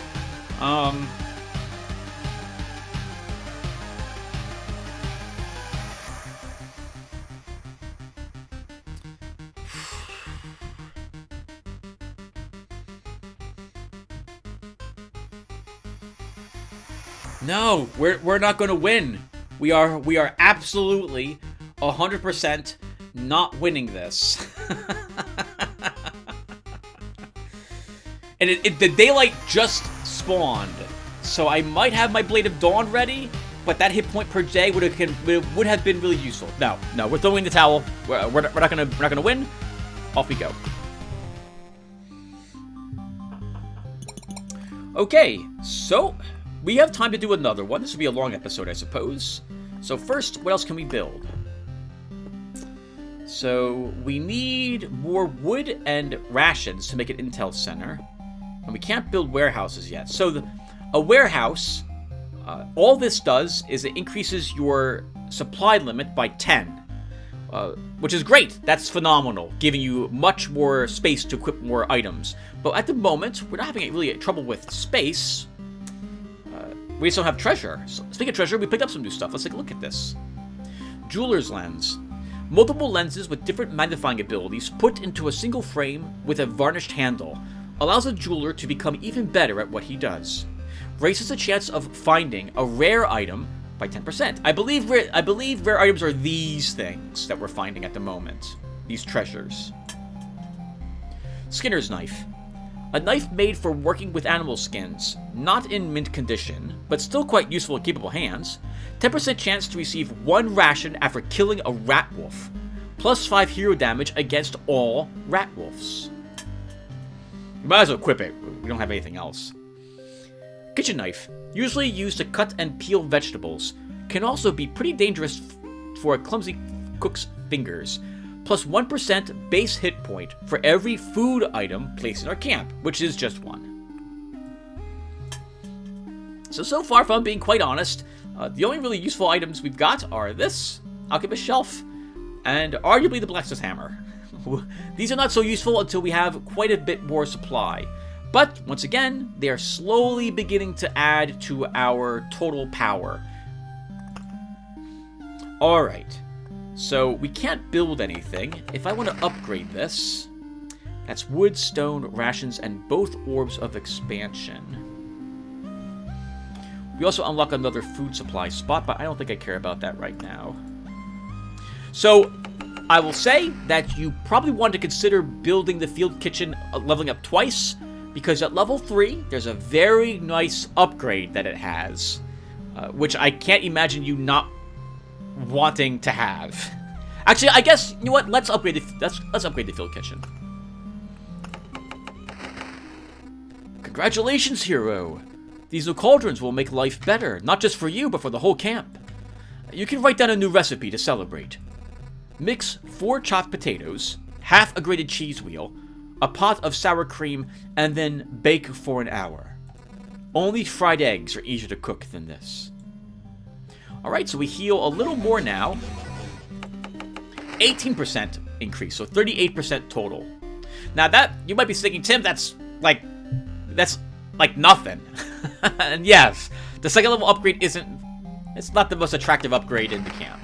But, the third upgrade for this, 6% more to Campfire's healing power. Hero can rest before fighting a boss. That is super important if your hero is running around and you don't end up with max hit points by the time you reach that campfire.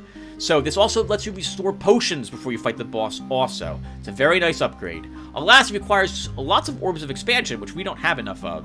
So it's going to take us some time to actually get that third unlock. And this, oof, we need 2 of whatever these are if we want to upgrade the graveyard. This would give us 1 resurrection. We'd only have 15% hit points, but it would let us barely maybe like survive a few, maybe take like 1 or 2 more swings before we're killed off again. Alright, well, let's go ahead and do this again. And this time, we'll try the Necromancer out and see what he's all about. Now, I normally like a different deck when fighting with the Necromancer, but I think it's important that we see, once again, what this is like for the Necromancer heading out. So, we'll keep exactly the same cards in our deck, and let's get to it. Although, well, I do want the swamp. I would like the swamp, but we don't have anything else to replace the meadow with at the moment, so I guess we're not going to do that. Nope, okay. Well, we take exactly the same thing. Alright, let's get started. Once more into the breach. The Necromancer has a book slot, 2 ring slots, and an amulet slot. None of the warrior's gear can be slotted into any of that, so this stuff is just going to hang out in his inventory. The Necromancer summons skeletons. Oh, we should look at his stats together at first. When we were at the big screen. So, he has completely new statistics as well he needs to manage. First is the max skeletons. And so, he has 2. You can find pieces of equipment that will increase the number of max skeletons he's allowed to have. He will, when he attacks, he actually summons a skeleton instead, until he reaches his max number of skeletons.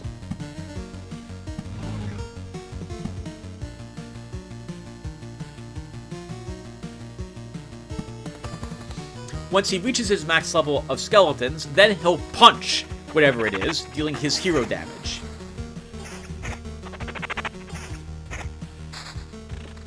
Meadows. I guess we're adding you over here to the crystal. He also has another stat, which we have. Oh well, hold on. Let's keep playing at the moment. I'll add you over here, Rock. Wheat fields, a cemetery. Sure.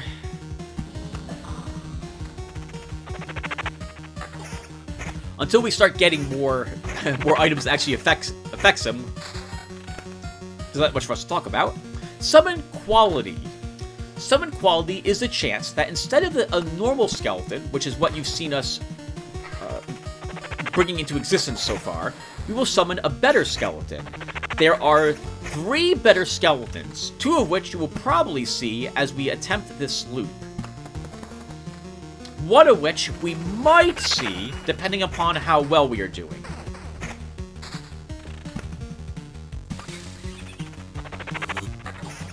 The skeleton is a lot of fun to play, once you have some decent gear on him. Alright, here's another stat. Amulet. Magic hit points. 27. The Necromancer has a shield, and while the shield is on, the shield will take damage instead of him.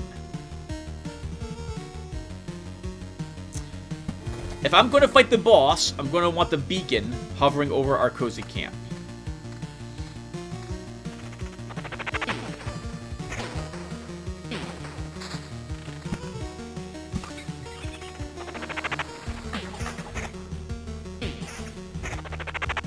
Get them! Kill them, my minions! More summon quality and more magic hit points. We'll equip that one. We get a roadside lantern, but there's nothing really for me to toss that on at the moment that I think I care about. I guess we could put it here.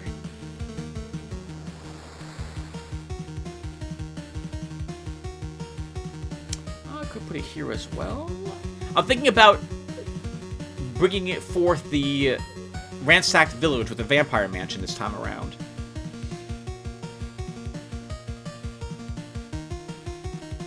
Let's wait. We don't need to deploy it right at this moment. That was a misclick. That meant to be behind the spider eggs. That's going to annoy me the rest of the game. Hey! A skeleton warrior, everyone! They do more damage than normal skeletons do, but I think they also have less hit points.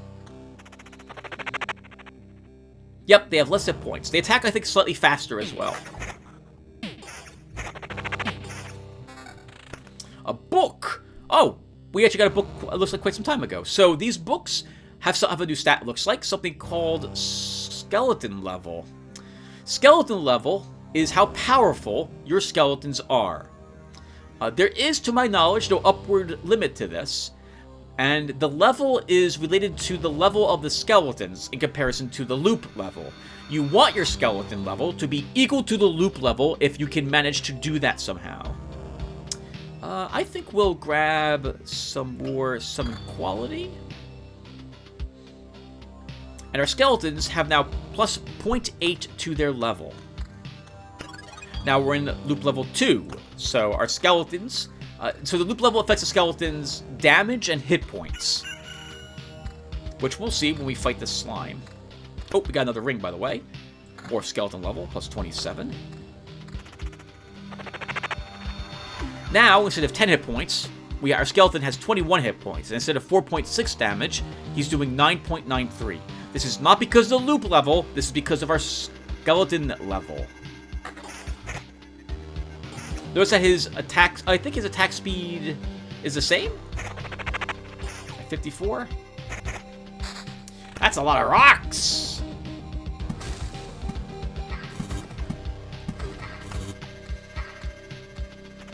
We'll have a bunch of broken lands all over the place this time around.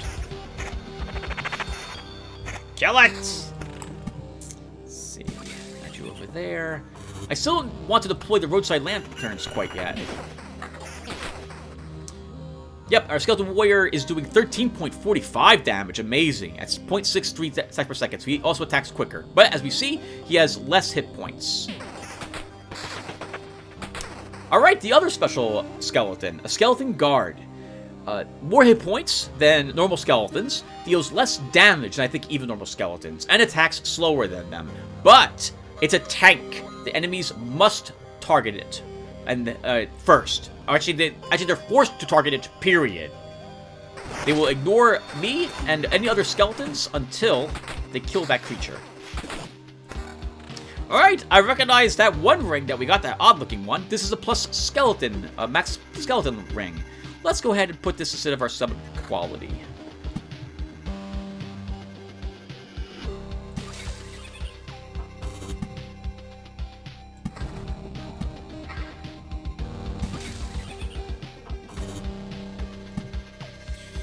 We should fight more creatures.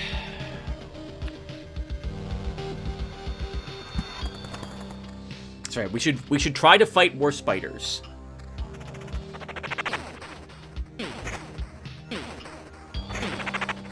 Right. At the moment, we're doing okay. The enemies have not yet reached the point at which they are able to kill our skeletons without me being able to do anything about it. Like, what I mean is that, because I'm not using the right words as usual, if you summon a skeleton and it doesn't even get off an attack before the enemies have killed it, you're in big trouble as a necromancer. And unfortunately, until you begin the loop level, you might not have a good idea if your skeletons can handle the enemies or not.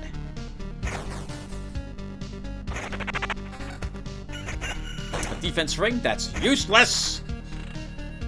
Alright, so we're about to start loop level 3 without any level 3 equipment. We still have all level 1. So this is looking pretty bad for us. And if I'm being quite honest, normally I would flee at this point, because we might not be able to do another loop. In fact, I'm going to do exactly that. And we'll go out there again. With this Necromancer especially, if you try going around the loop with vastly underleveled skeletons, you will die. Very quickly, very, very quickly. And, well, without a level 2 book, without any other max skeletons, I'm not willing to risk going... no treasure chests spawned, we didn't see any battlefields, that would be a nightmare. I don't really want to... I don't want to even make the attempt. It's just not worth it. We'll just start over again, and see if we get some better gear this time around instead.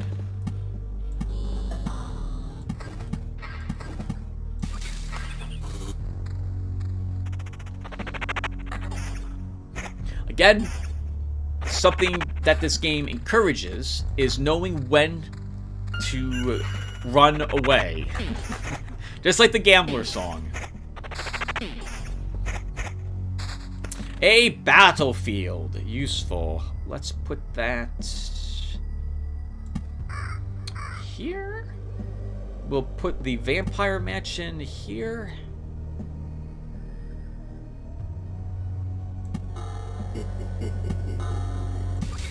A meadow beside them.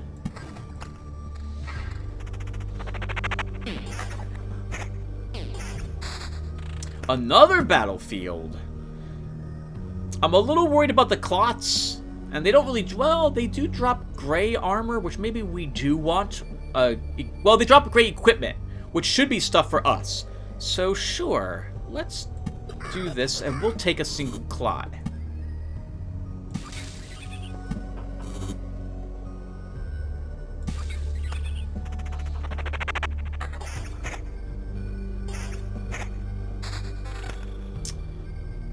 Attack speed, always useful to Necromancer, because you want to summon your skeletons quickly. And we lose a little bit of magic hit points, but we gain some quality, so that's pretty good. We gain skeleton level. I guess we're going to use the roadside lantern here as well, in order to reduce the amount of ghouls that we have to fight. On one hand, actually, having all the ghouls here, if we can handle them, that means that that's a chance for an Orb of Expansion, because that's 5 enemies. So let's not deploy that yet. We should be able to handle the ghouls with 1 loop at least. So, we've got 0.91 skeleton levels, so I think we can handle 4 ghouls and the vampire. I think we can, even though we'll only have 2 max skeletons. I think we can do it. It's gonna be tough, but we'll make the attempt.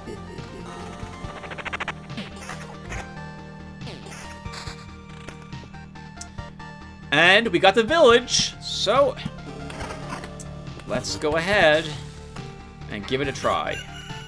Actually, I am super nervous. Let's go ahead and reduce the amount of ghouls that are there by 1. Forget you, Orb of Expansion. We need to live. That's more important at the moment. Alright, so let's hopefully get some better stuff in the treasure chest. A mimic.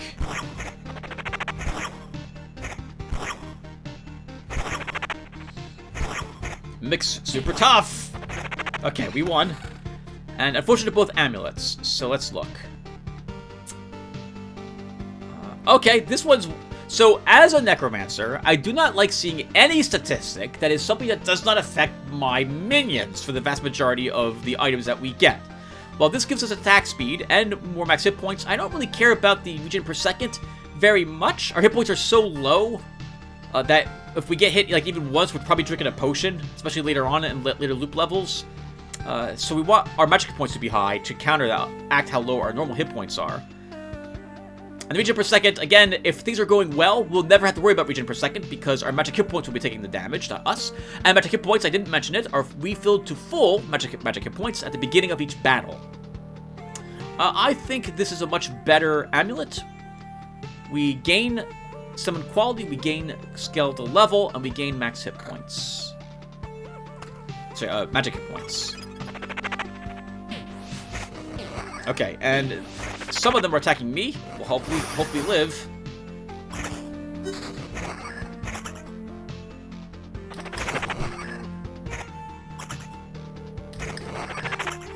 Yes, skeletons and ghouls can be affected by ringing in the ears. No, it doesn't make too much sense, but there you have it. And I am super glad we lowered the amount of ghouls here down by 1 because this is proving to be a tough fight. And we didn't even get anything good from the vampire. Ghost, a chilling touch. There we go. That is what that special ability is. It will also affect our skeletons if our skeletons one of the ones to kill it. Ghost of a Ghost. Presence. Lowers attack speed of allies by 15%. Interesting, you say. That is only a negative trait. And yes, it is. Enemies will begin to have traits starting in Act 2, because they have traits, or skills, or extra passive abilities, that can actually work against the other creatures present in the battle. Unfortunately, the Ghost of a Ghost has defense, and is tanky, and does decent damage, and it has vampirism because there was a vampire in this fight, but I think we'll win, and we did. Okay. So since I'm lowering the amount of ghouls we're fighting, I think we'll go ahead and lower it some more.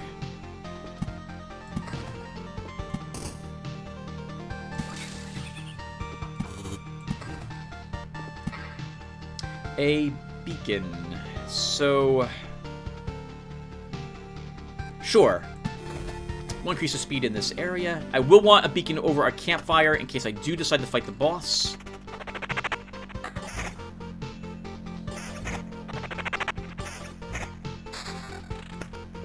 More stuff I don't care about. Oh, Tim, that's a really bad place for that. I didn't even see the, I didn't see the cemetery there. Well, it's too late now. I saw the meadows here and thought, oh, yeah, that'll be a good spot for this. No! That's a bad spot for that.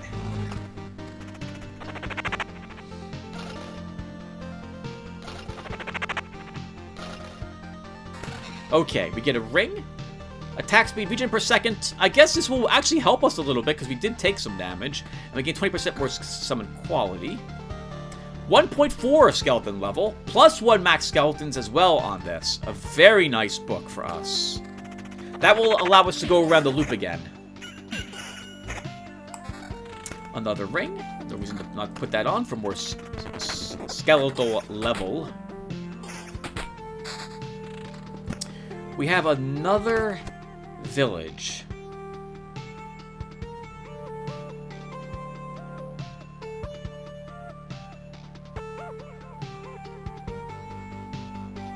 Let's do it.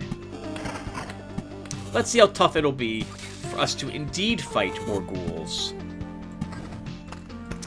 We also have some wheat fields. I guess we could start... do I want to deploy these? Sure.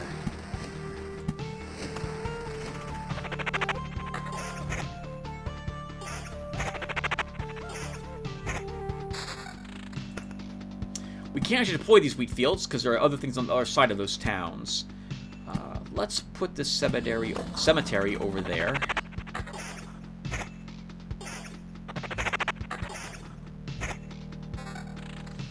Level 1 book. It's not even worth looking at it. It's definitely not better than our level 2 book. Books always have skeletal... Oh, no, they don't, Tim. They don't always have skeletal... Actually, I think they do. I think they always have skeletal level. And then the books have different, varying amounts of the other necromancer statistics. Actually, there's one thing that never varies, ever. Plus max skeletons. If an item is going to give you plus max skeletons, it will always only ever give you plus 1 max skeleton.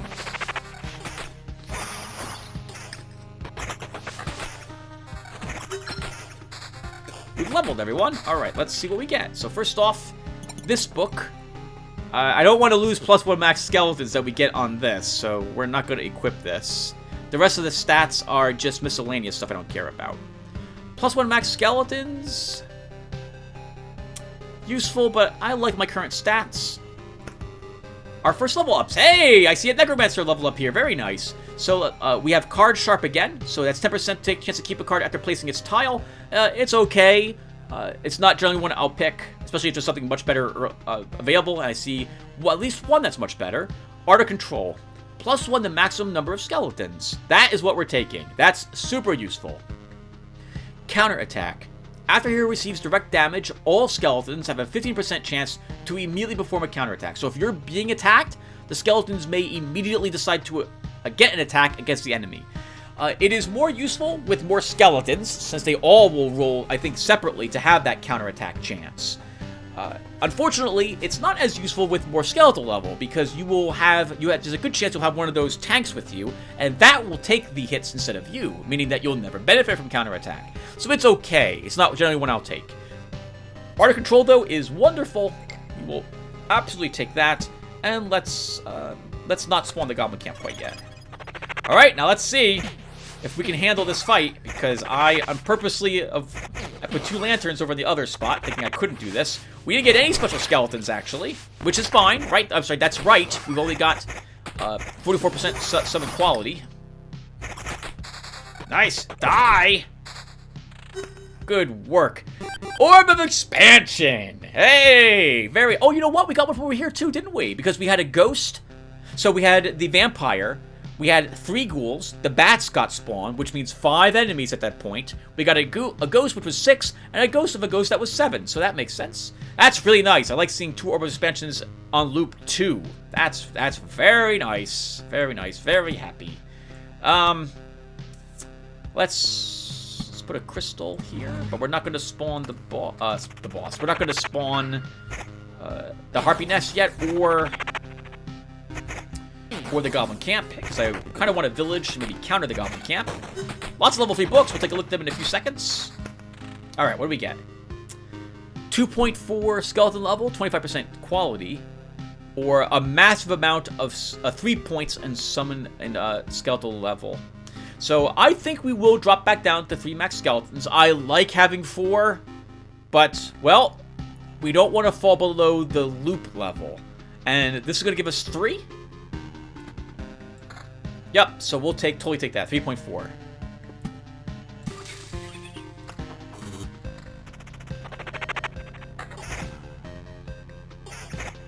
Now, to my knowledge, your attack speed does not affect the attack speed of your skeletons in any way at all. The skeletons are affected by the beacon, but that's it, unfortunately. Speaking of beacons, we got another one. So, let's put that here. Oh, that's a bad spot for it, Tim, because of the scarecrows. So, in this deck, I would normally not take wheat fields.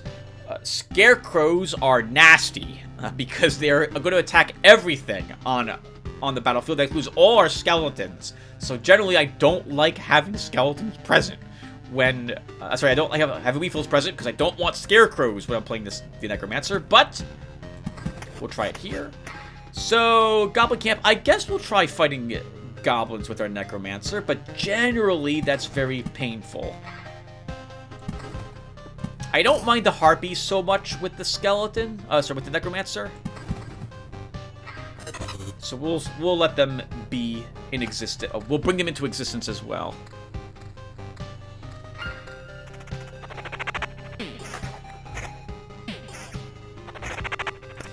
It just occurred to me. We have 3.5 skeletal quality already, so let's, instead of this ring, let's have this ring for +1 max skeleton instead. So we'll go back up to 4.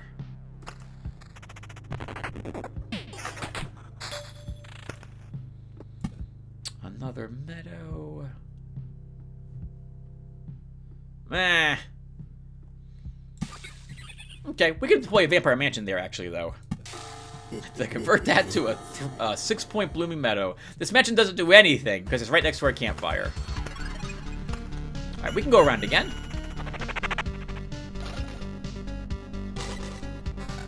So slow. Alright, so same attack speed. Our summon quality goes up a little bit. We still have regen per second. So let's go ahead and put that on. It gives us a tiny bit more bonus than our last ring had.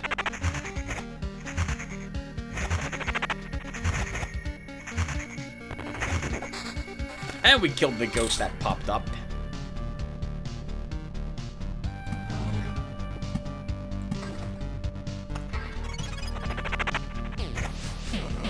Oof! Wow, they're doing a lot of damage. Holy crap! they're doing a lot of damage to us.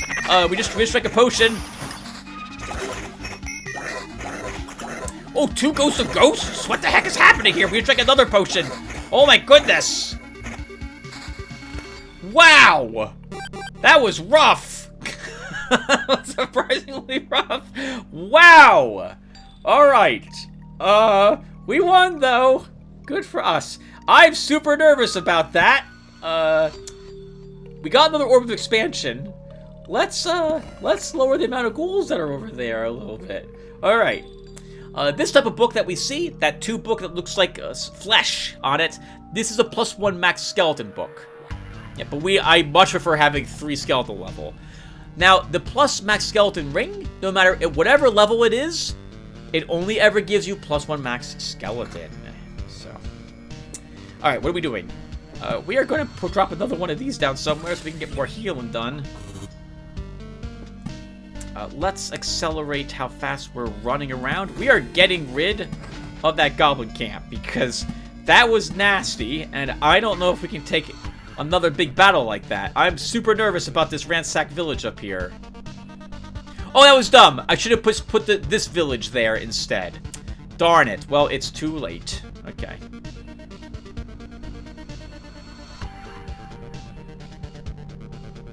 That sucks. It's too late, Tim. You didn't pay attention to the cards you had in your hand.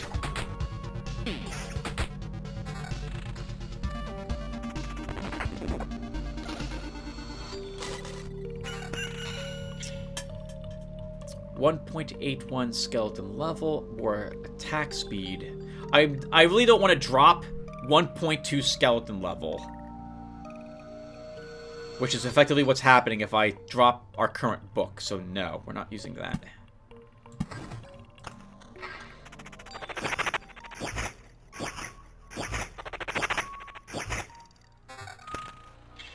Summon quality and the skeletal level. I lose a tiny bit of attack speed I've got, though. Let's equip it. We'll see if we can get an item that has more attack speed than just 4%. 4% speed's practically nothing. More meadows.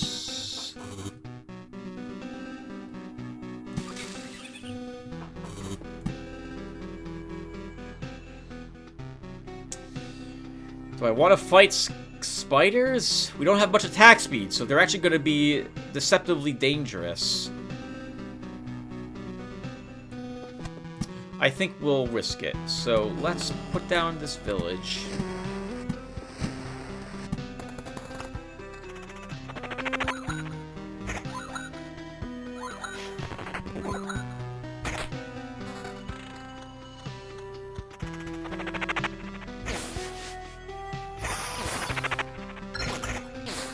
We leveled again.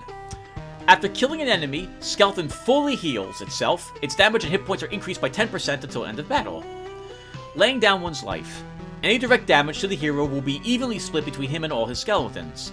This trait is horrible. When you start distributing damage to your skeletons, those skeletons die. And then all those creatures, they're now only attacking you. There's like nothing on your side whatsoever. You have to have a large amount of attack speed to make this worth taking. Always avoid laying down one's life if you get a chance. Now this, though, is an amazing upgrade. Field practice. Plus 0.25 to skeleton's level for a loop, starting from the loop when this trait was received. So if we take this right now, when we hit the campfire, our skeleton level goes up automatically 0.25. Field practice and art of control, I will always take these whenever they show up for a necromancer. They are amazing. This could be useful, but I don't think we're gonna see too much benefit from this, given our attack speed is 0%. So let's grab field practice to make our skeletons a little stronger. Regen per second. Gain even more summon quality, but again, I lose an entire point of skeletal level. I'm not willing to do that.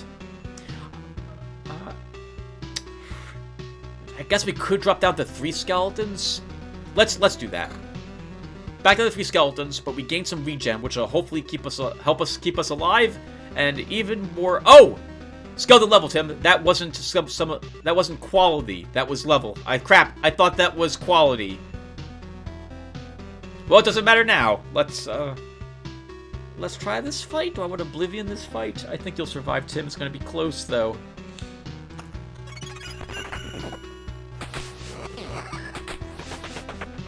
Alright, good. We got a tank out.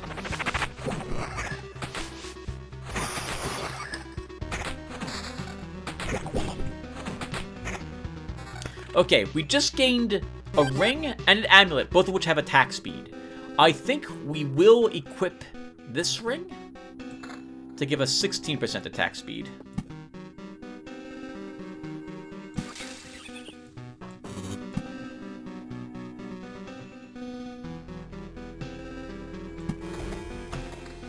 Three skeletons! Oh no!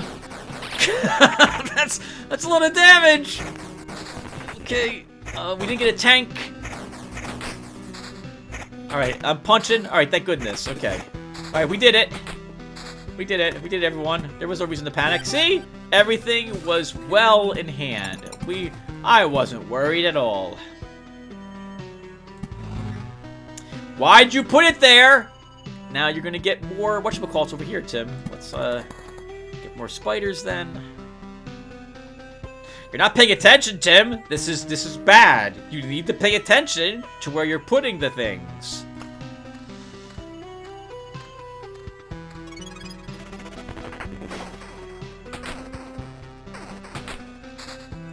Another vampire mansion.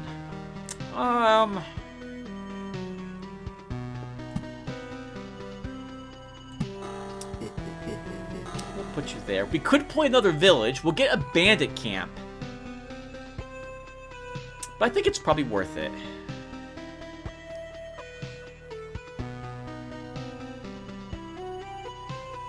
Oh, actually, let's wait. We'll deploy more mountains and what have you. Then we can maybe deal with the goblin camp wherever it shows up. Oh, hold on a second. That's an amazing ring. The same amount of attack speed as our gray ring had, but we gained a little bit of regen per second and skeletal level. Oh, this must be the skeletal level grimoire. So we actually gained a tiny bit of skeleton level with this book, and we gained 5 defense. I guess we'll use that.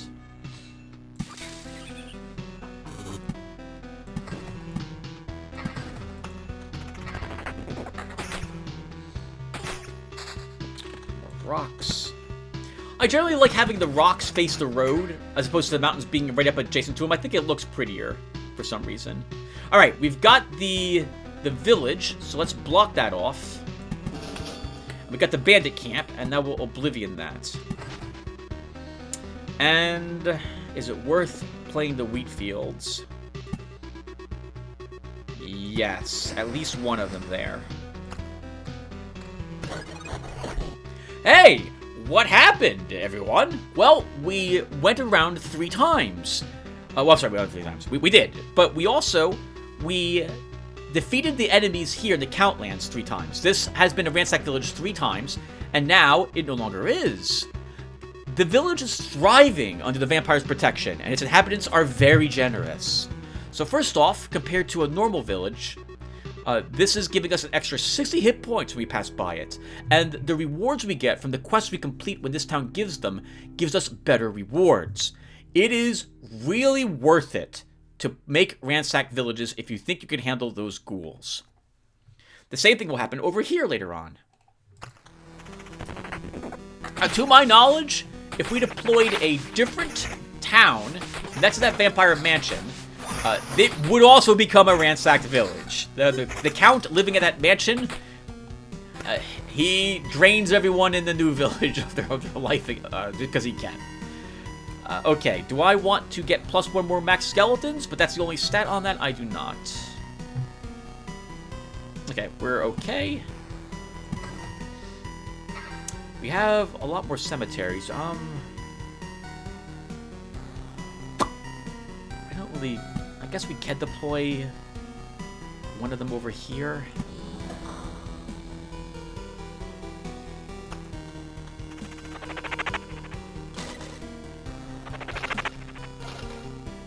If you think you can I think we'll deploy 2 of them. If I think we can handle it, we should try killing them.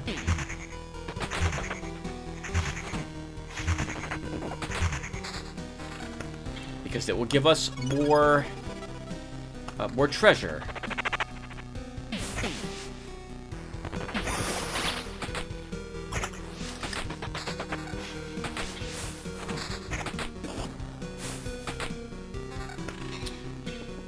Meadow. Let's try to put this. Yep, you're a crystal. Another battlefield. What do you guys think? Put it over here. Get even more ghosts. What have you? I think we'll do that once. It's been a bit chaotic, those fights. Holy crap! We came so close to dying a few times. But we'll give it a try. I think until I get another goblin camp, we're not going to deploy the other town, a village. Mimic. It's going after... Okay, it changed targets, thank goodness. Level 5 books. What do we got? Even more? Slightly more skeletal level. We gain a little more attack speed, and we gain more summon quality. Let's equip that book. A ton more skeletal level, but I like my current book. We'll keep it.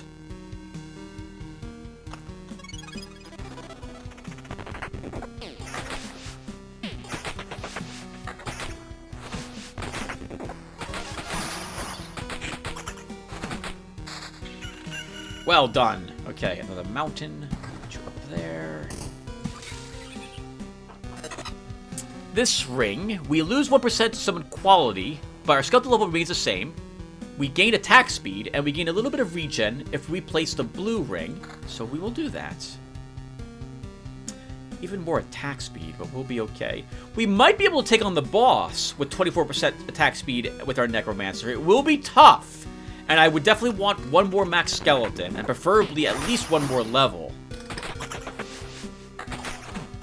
The slime has ringing in the ears? How does that even make sense? That doesn't make any sense to me. Alright, let's populate this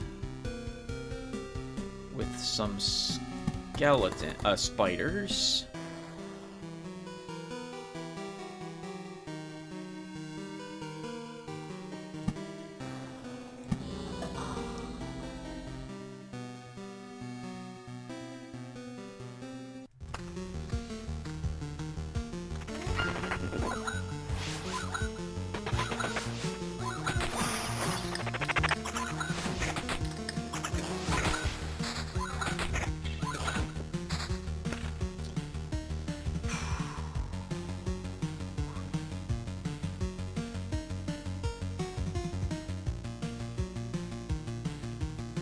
Okay, I can deploy another village without worrying about a bandit camp showing up.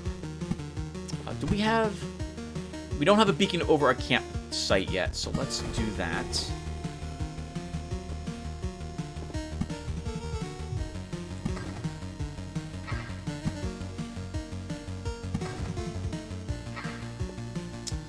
I don't think we need the roadside lantern anywhere, everyone. We're doing pretty well when it comes to the fighting, so let's keep going.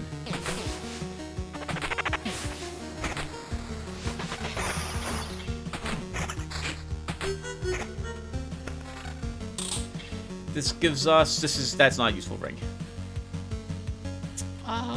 Nope, that's not useful either. We got in Oblivion, okay. But I kind of want the Goblin Camp to spawn first before I decide to begin playing villages. Let's see what happens.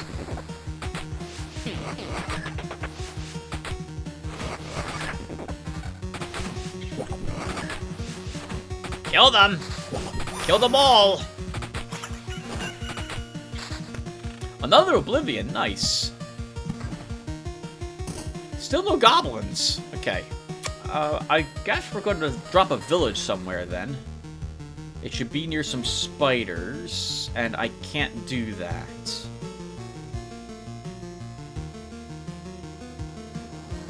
We could put the village near another vampire mansion to fight even more vampires. Sorry, ghouls. I guess we'll do that. And we'll lower the number of them a little bit as well.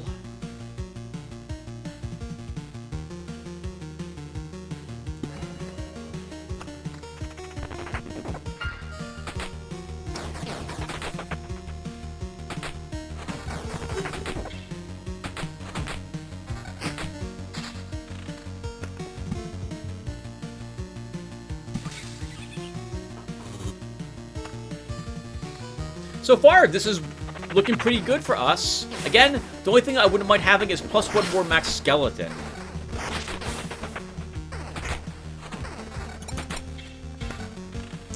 Second Thoughts get a set of 3 new traits. Residual Heat. Receive plus 3 times loop hit points after skeleton death. I think this is a heal, not max skeleton, so I don't think I really want that one. Let's see what else we can get. So I definitely don't want laying down 1 life. We don't need Blissful Ignorance, so let's grab Ambitions of the Dead. After killing an enemy, Skeleton fully heals itself. Its damage and hit points are increased by 10% until the end of battle.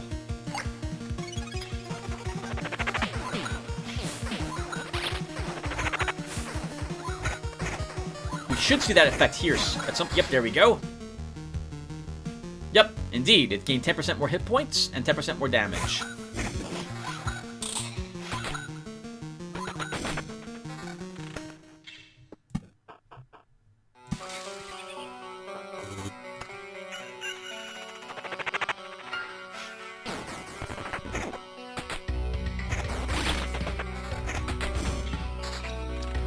3.2. A silver pendant. Okay, that's a new item. We haven't seen that one yet before. That's not as good as our current book. Still no goblins. Give me... I want the goblins to spawn so I can go ahead and play a village near them.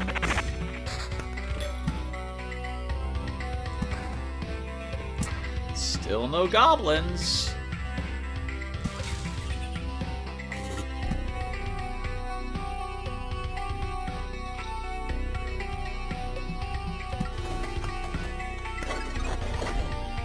Alright, nice. We got a second Count's Lance now. I think we go around again, everyone. I think we could absolutely handle it.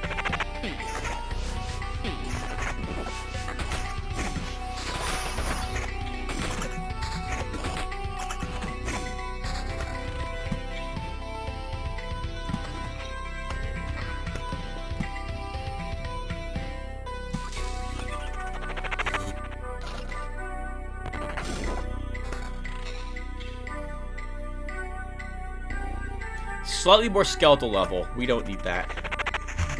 A clot! I forgot I had clots present. Another battlefield. Sure. I don't think I want to fight more clots, though.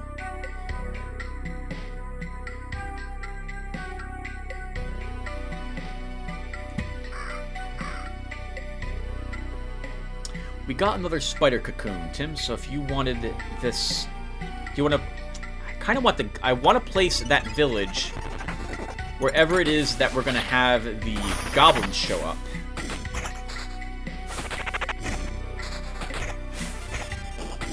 I drank a potion. That's worrying.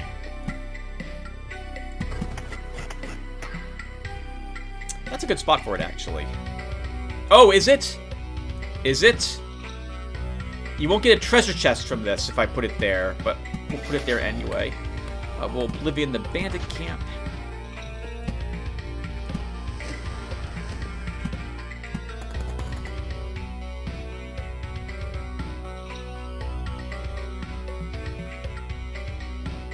Yeah, I don't like having drank a potion.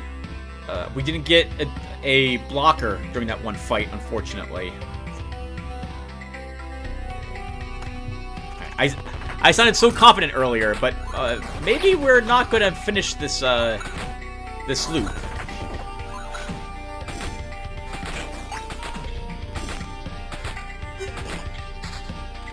We're still using only a level 3 amulet that we got very early on. We haven't gotten anything better to replace that with yet. I suppose at this time I should point out something else. Rings and amulets that you find... whenever they're not on a book, actually even books, the skeletal level which these give you tends to only be about 0.27, and the summon quality is the same, about like 24-27%. They never go higher than that, no matter the level of the ring or amulet. That's kind of a shame in a way. It makes it, well, I guess, or maybe good, depending upon your outlook. It makes it difficult for you to get them high level as you continue to do loops. You'll always be struggling at maintaining about a 50% or so. Anything higher than like 50 or 60% summon quality is difficult to acquire as you're giving up skeletal level or plus max skeletons.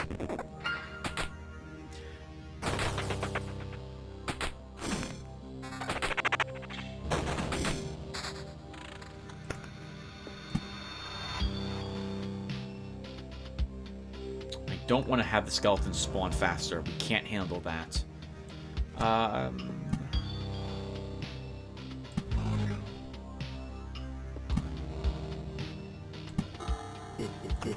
At this point, I'm thinking if we're going to fight the boss, and maybe we will, we should try to get it to spawn now.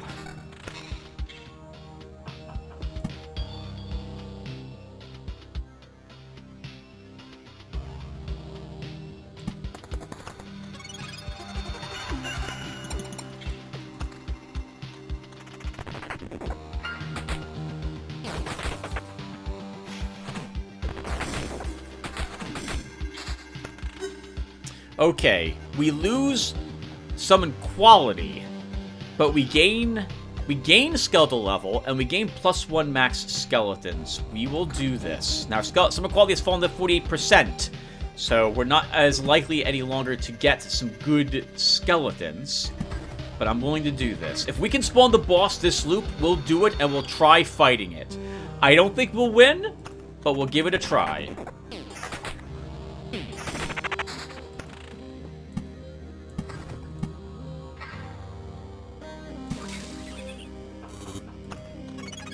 Actually, if we drink many potions, I definitely will not fight the boss. So it all depends upon how well we do as we get closer to the campfire.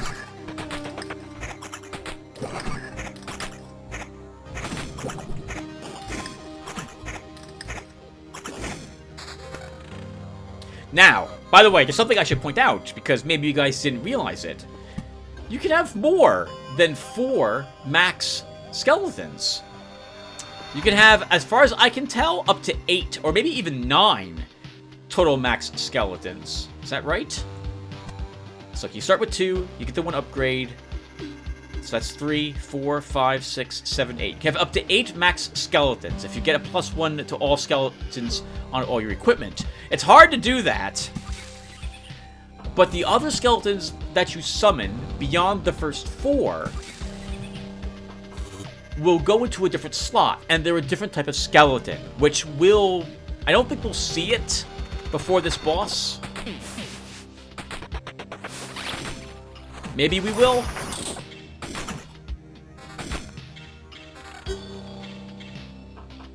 You gain skeletal level. I don't want to lose 8% attack speed. It's too useful.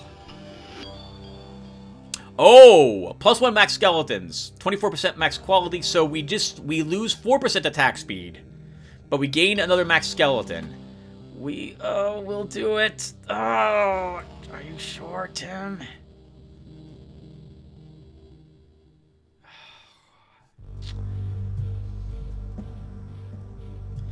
%16 attack speed. We'll try it. Okay.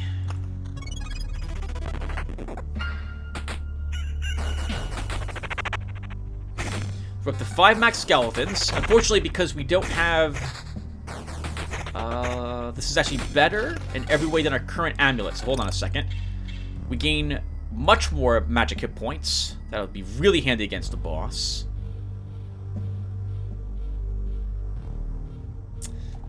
No, I'm not willing to lose entire point of skeleton level. No way. We're probably also not spawning the boss. Unless you go kind of all out right now.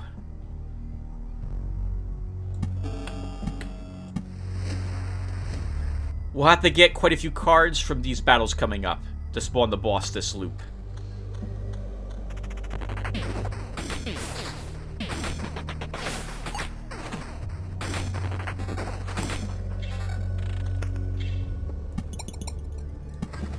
Single rock, more chrono crystals. I don't really have a good spot I want to put this. I guess it can't hurt to put it here because we are already this is already being benefited from one of the chrono crystals, so that will be fine.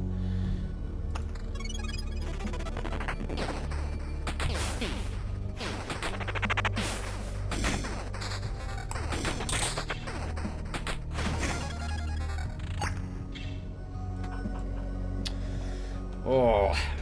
No, I'm not willing to go below 50% summon quality this close to the boss. I'm really not. Even for 12% more attack speed. That's not gonna work.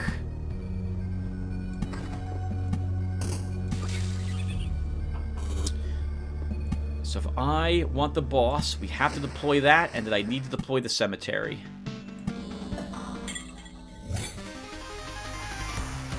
Alright! I think we're gonna try it. I don't think we're gonna win, but we'll try it.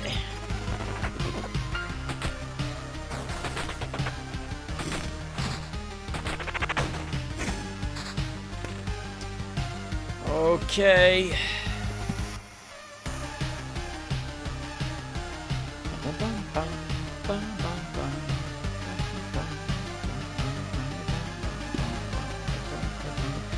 Sorry, I really like the boss music in this game. They did such a great job on it. Alright! Let's double check everything. I probably don't need 5 max skeletons. But I'm not dropping one entire skeletal level now.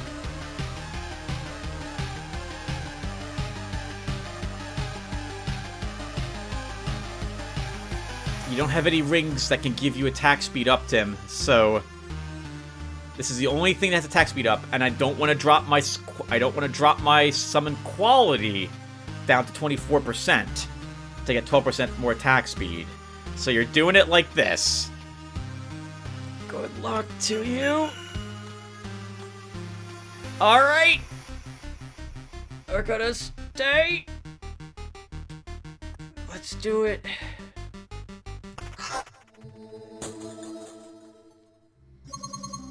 Could you please stop? So it's you who's responsible for all this mess. Stop doing what? Stop doing all this. Resisting. Fighting for the old world. He will erase everything anyway. I'm sorry. That's how it must go. So a mysterious him again. I expect that you're not going to explain who you're talking about. Why wouldn't I? I'm talking about God. He created myriads of stars, galaxies, and... Oh, what am I saying? He created everything! And now he's destroying his creation. That's the most nonsense I've ever heard. And trust me, I've heard a lot of nonsense. Why would God want to destroy the world? That's what you would call a silly question. Do you think we have a right to discuss God's motives? He's God, for God's sake. If he decided it, then it has to be done. That means that there is a cause and a meaning to it. Instead of showing him your rage and your anger, you should thank him for the life you've had and spend the time that's left saying goodbye to the universe. No, wait! That's not right! If all that is true, then why am I still able to resist? Why am I able to restore this world piece by piece? It's very slow, but I'm still able to do it. Does this mean that your god is having second thoughts? Or is he a god at all if I can go against his will? These are just empty words. You're just simply trying to find a reason to say your unimportant no. I feel sorry for you in this world, but your efforts are worthless. You can't stop God's harvesting scythe with a single blade of grass. I shall end you personally, by word or by force if needed. Well, maybe a blade of grass won't stop a scythe, but it can get into your shoe and hurt. You know, metaphors are really not my thing. Let's see if your god is truly protecting you. The Priestess. Will of the Heavens. Summons an angel instead of an attack that disappears after dealing 2 attacks. Iconostatus. Creates 5 stained glass windows instead of every second attack. Has a 20% chance to be protected by one of the windows. So first off, when you're attacking the boss, you never specifically ever can attack these mirrors. They're just there to show you how many mirrors are present. The buff on her effectively makes them there, but they're not actually there. Again, they're there for the graphic and help you see how many mirrors are left. Damage to all does not attack the mirrors. Keep that in mind. You're only fighting the boss here. Every time the boss reflects an attack to a mirror, the chance to reflect on future attack is reduced by 20%. So it goes from 100 to 80 to 60 to 40 to 20 to 100% chance to hit her. Attack speed is paramount against a priestess, or so I have discovered.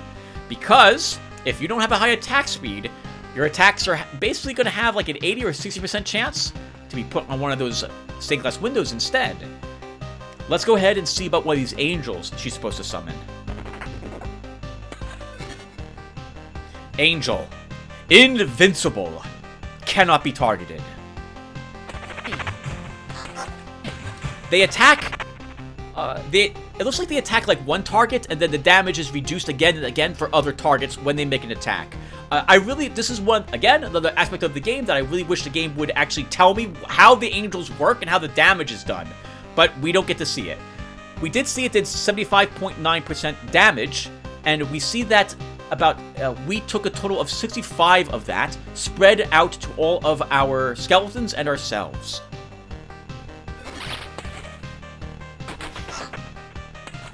Yes, the priestess can also evade attacks. Really annoying. What happened right there is that we hit her so often, but she reflected so many of the attacks to all of those other mirrors. So that's a bit of RNG as well when you fight the priestess. You could be attacking her over and over again. She could reflect every single one of all of your attacks for the entire length of the battle to every single mirror that she has every single time, and you might not do any damage to her. It's just the way it is, unfortunately. Hey! Alright, we got one of the 5th special skeletons. This skeleton mage can be hurt by the angels, I believe, but normally cannot be attacked. It's a 5th skeleton, and this is the upgraded version of the skeleton that sits back here, the skeleton mage. Its damage is magical damage. The other skeleton that shows up back here is a skeleton archer.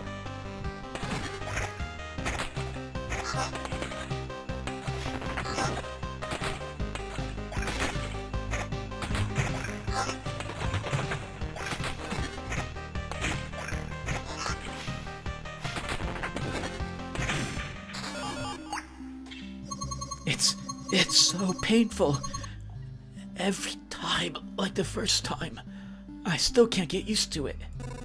Yeah, dying is not very nice. And that's how the whole world feels right now. Not a great feeling, as you noticed. Now you're... Wait. What did you mean by every time? Oh, it's not the first time.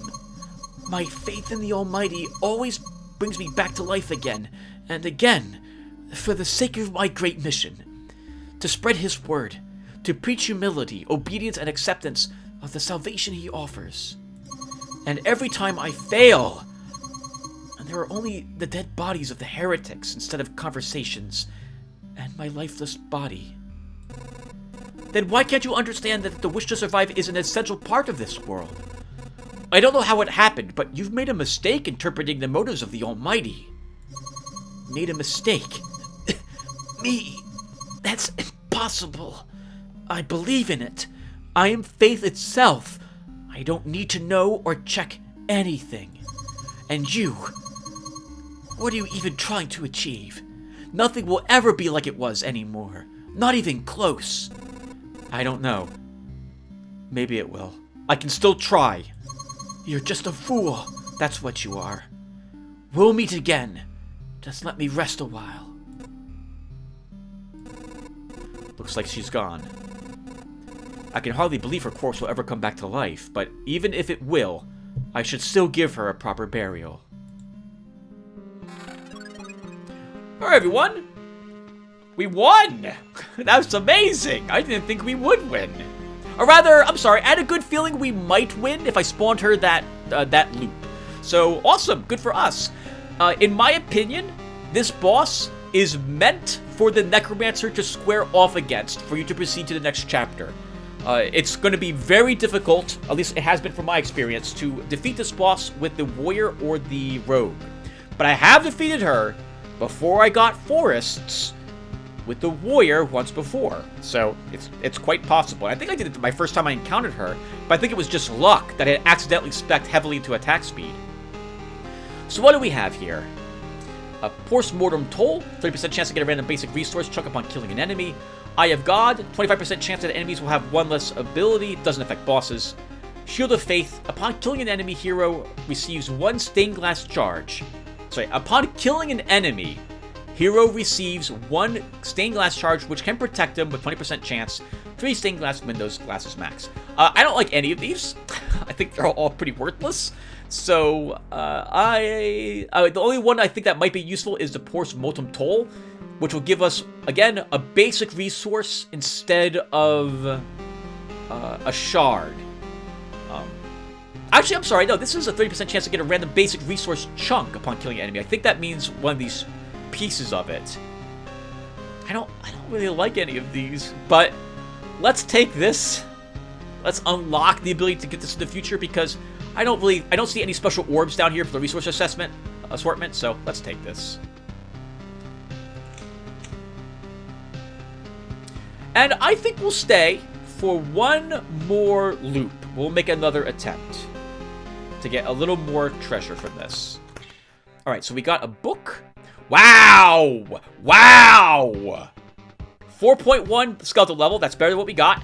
Plus 1 max skeletons, the same as what we got. And 26% summon quality, which is more than that book had it completely. 2 defense. Nope, not willing to equip that. All right, that was great. That's a great book. That'll really help us out for this loop. And I guess this is the first time we're actually going around again. So you can go around as much as you want now. Keep in mind, actually I think we have done this before. Keep in mind that as we go around, that we are locked to 20 maximum resources available to acquire during our second act. Not better than what we got. Alright, so since we're going around at least one more time, I should be paying attention to where I'm placing things. We have an Oblivion, so I can place more rocks. Because if we get a Goblin Camp, I'll just get rid of it.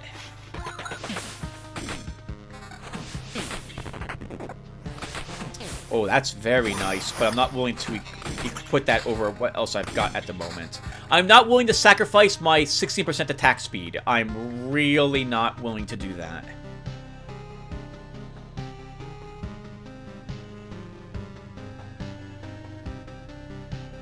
And I guess this could... Well, hold on. We have 6.2 skeleton level. That's equal to the loop. 6 skeleton level, loop 6. So we won't need to equip this yet, but I'll hold on to it. We may actually drop back down to 4 skeletons and lose some summon quality for all this skeletal level, depending upon how else we get this loop.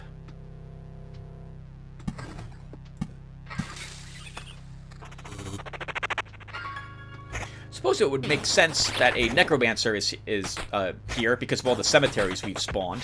Thank goodness we got one of those guys, because now we're not going to die.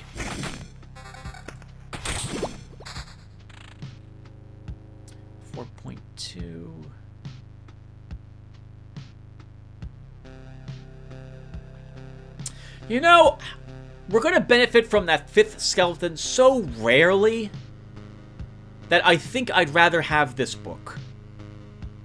We lose +1's max skeletons, but we pick up a little bit of defense, which is not very useful for us. But we do get an extra 4% evasion back, bring us back to 27%. I guess, yeah, let's do it. Or, well...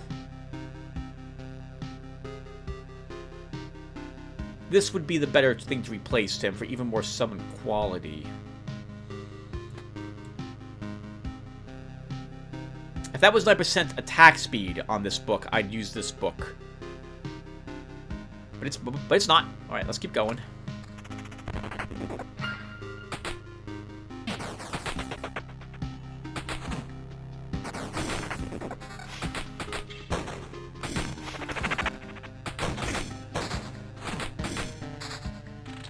Another meadow. Put you back there. We lose some quality. We gain a little bit of level. Not worth it.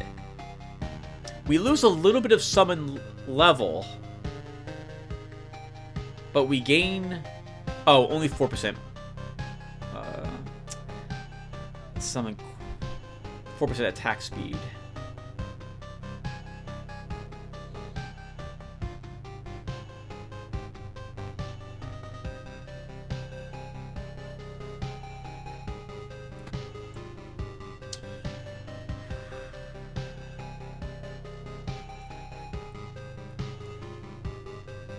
I want more attack speed than 4%. We'll keep what we've got at the moment.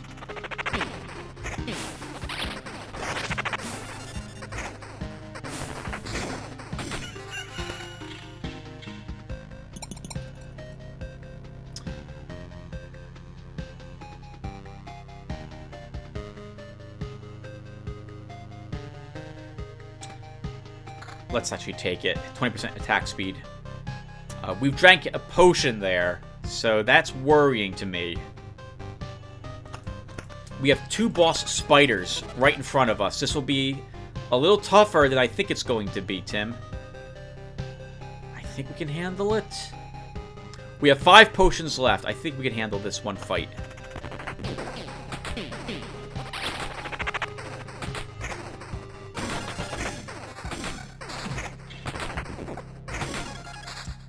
That was another... Oh, why'd I put that there? Okay, we're not going around for another loop after this. We drank another potion as well, and we're still badly hurt. So we are getting beat up. I would want more attack speed the later that we're going, and we can't seem to get good amounts of it on the equipment that we're picking up.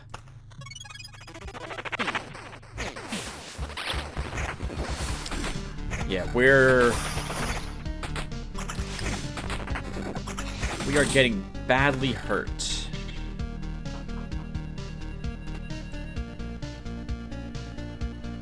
I'm going to Oblivion those.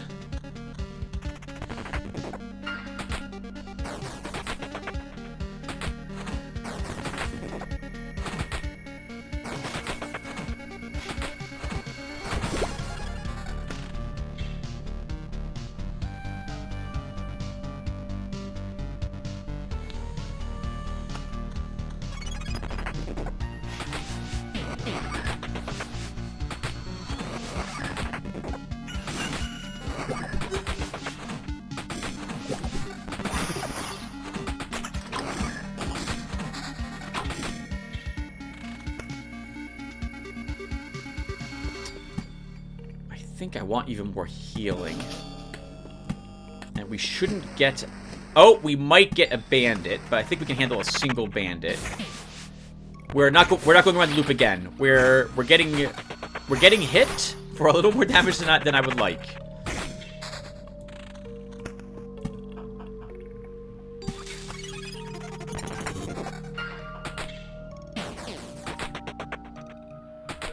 Thankfully, our 76% summon quality is giving us the giant tanks.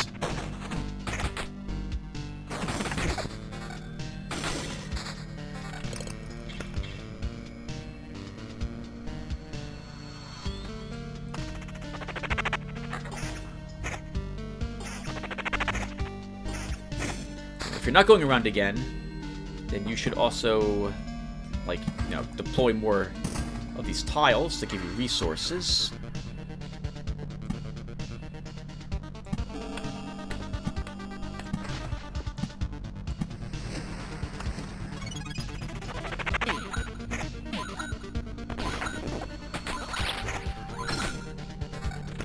Another level, so I guess we'll grab access.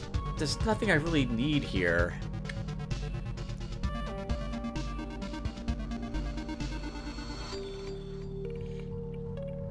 Let's take supplies. Maybe we'll risk going around again if things don't end up being terrible for us right here.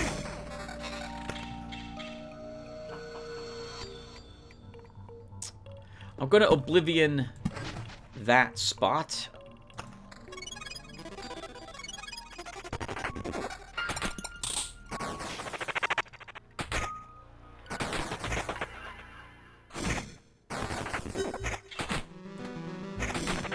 Sorry, I'm not doing much talking, everyone. But I'm thinking. I'm trying to think of what's going to happen to me if I go around another loop. Can I do it? 2 heartbeats here. That's going to be annoying. Maybe we can do it.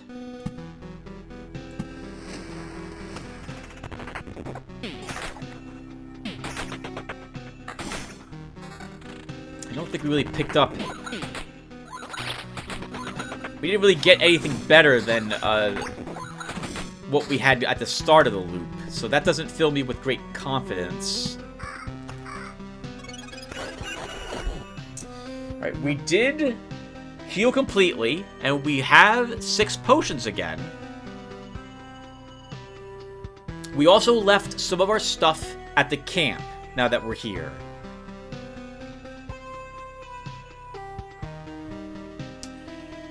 And now it's loop 7.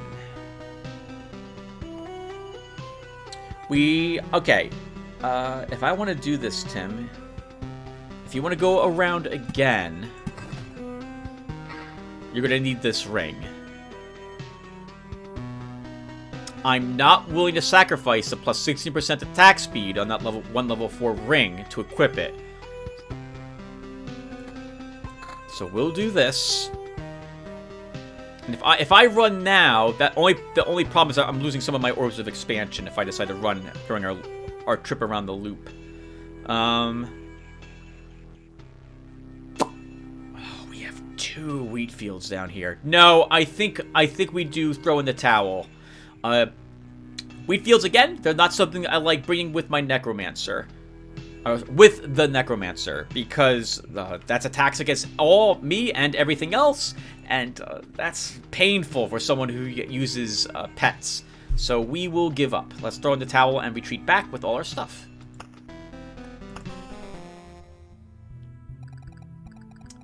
Welcome back. Is that a piece of glass sticking out of your shoulder? What? Oh, didn't even notice it. And it's not because of a high pain tolerance. I'm a bit shocked, to tell you the truth. I met a crazy preacher. Stained glass windows, halos, and angel silhouettes all around. A holy jamboree, you could say. Let me guess. We have all sinned, and now we are doomed to face the holy wrath and apocalypse? And only in death shall we find salvation? Not exactly. It's more like God has decided to erase his creation. It has to be done. Show some patience. Well, that makes some sense if you give it a little thought. Who else would have the power to do such a thing? I don't know much about godhood, but I would think he'd be able to do so instantly. Putting it simply, we'd all be dead already. We wouldn't even exist now. Even if the priestess is right, it's not a reason to give up. Alright, I'm not going to mimic this. So, a howl from outer space is heard. What was that? Did you hear that?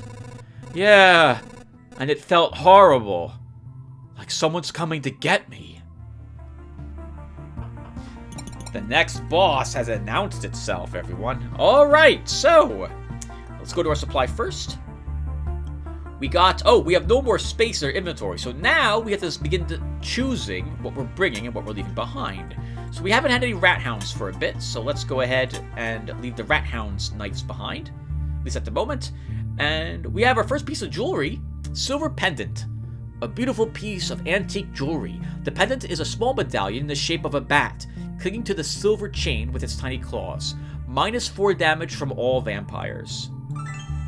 Now, you might have noticed that the garlic, and now this silver pendant, says all vampires. We've only seen one vampire. What does it mean? There's another vampire. We'll be meeting it probably in the 3rd act. I don't think we'll be far enough to unlock its appearance in Act 2. We could upgrade the mud huts into, a house, I think is what it's called. It's expensive with 6 orbs of expansion, and if I'm being honest, not worth it at this point. Until we can reliably get more orbs of expansion, which will happen as we gain more power and we build more buildings and upgrade other buildings, this doesn't do a whole lot for us. Upgrading the mud huts, as much as I really want to do that, because I don't like the idea of people living in mud huts. Unfortunately, it's very expensive and it doesn't increase our supply at all. It increases our furniture and tool threshold, but not the amount of stuff we can bring with us. So I generally will not be upgrading them until later on. We still can't build an intel center. We can't build a warehouse because we need more orbs of expansion for that. What else is up here, by the way? We really want the river and we want the forest. So we should probably save for this.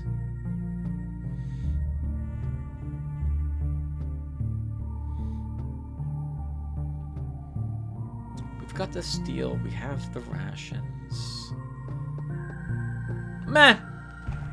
Let's build another farm. I like the look of the farm lands on the outlying sides of our camp here. It makes it feel like an actual village. So if I'm going to build another farm, I'm going to place it below the tavern here.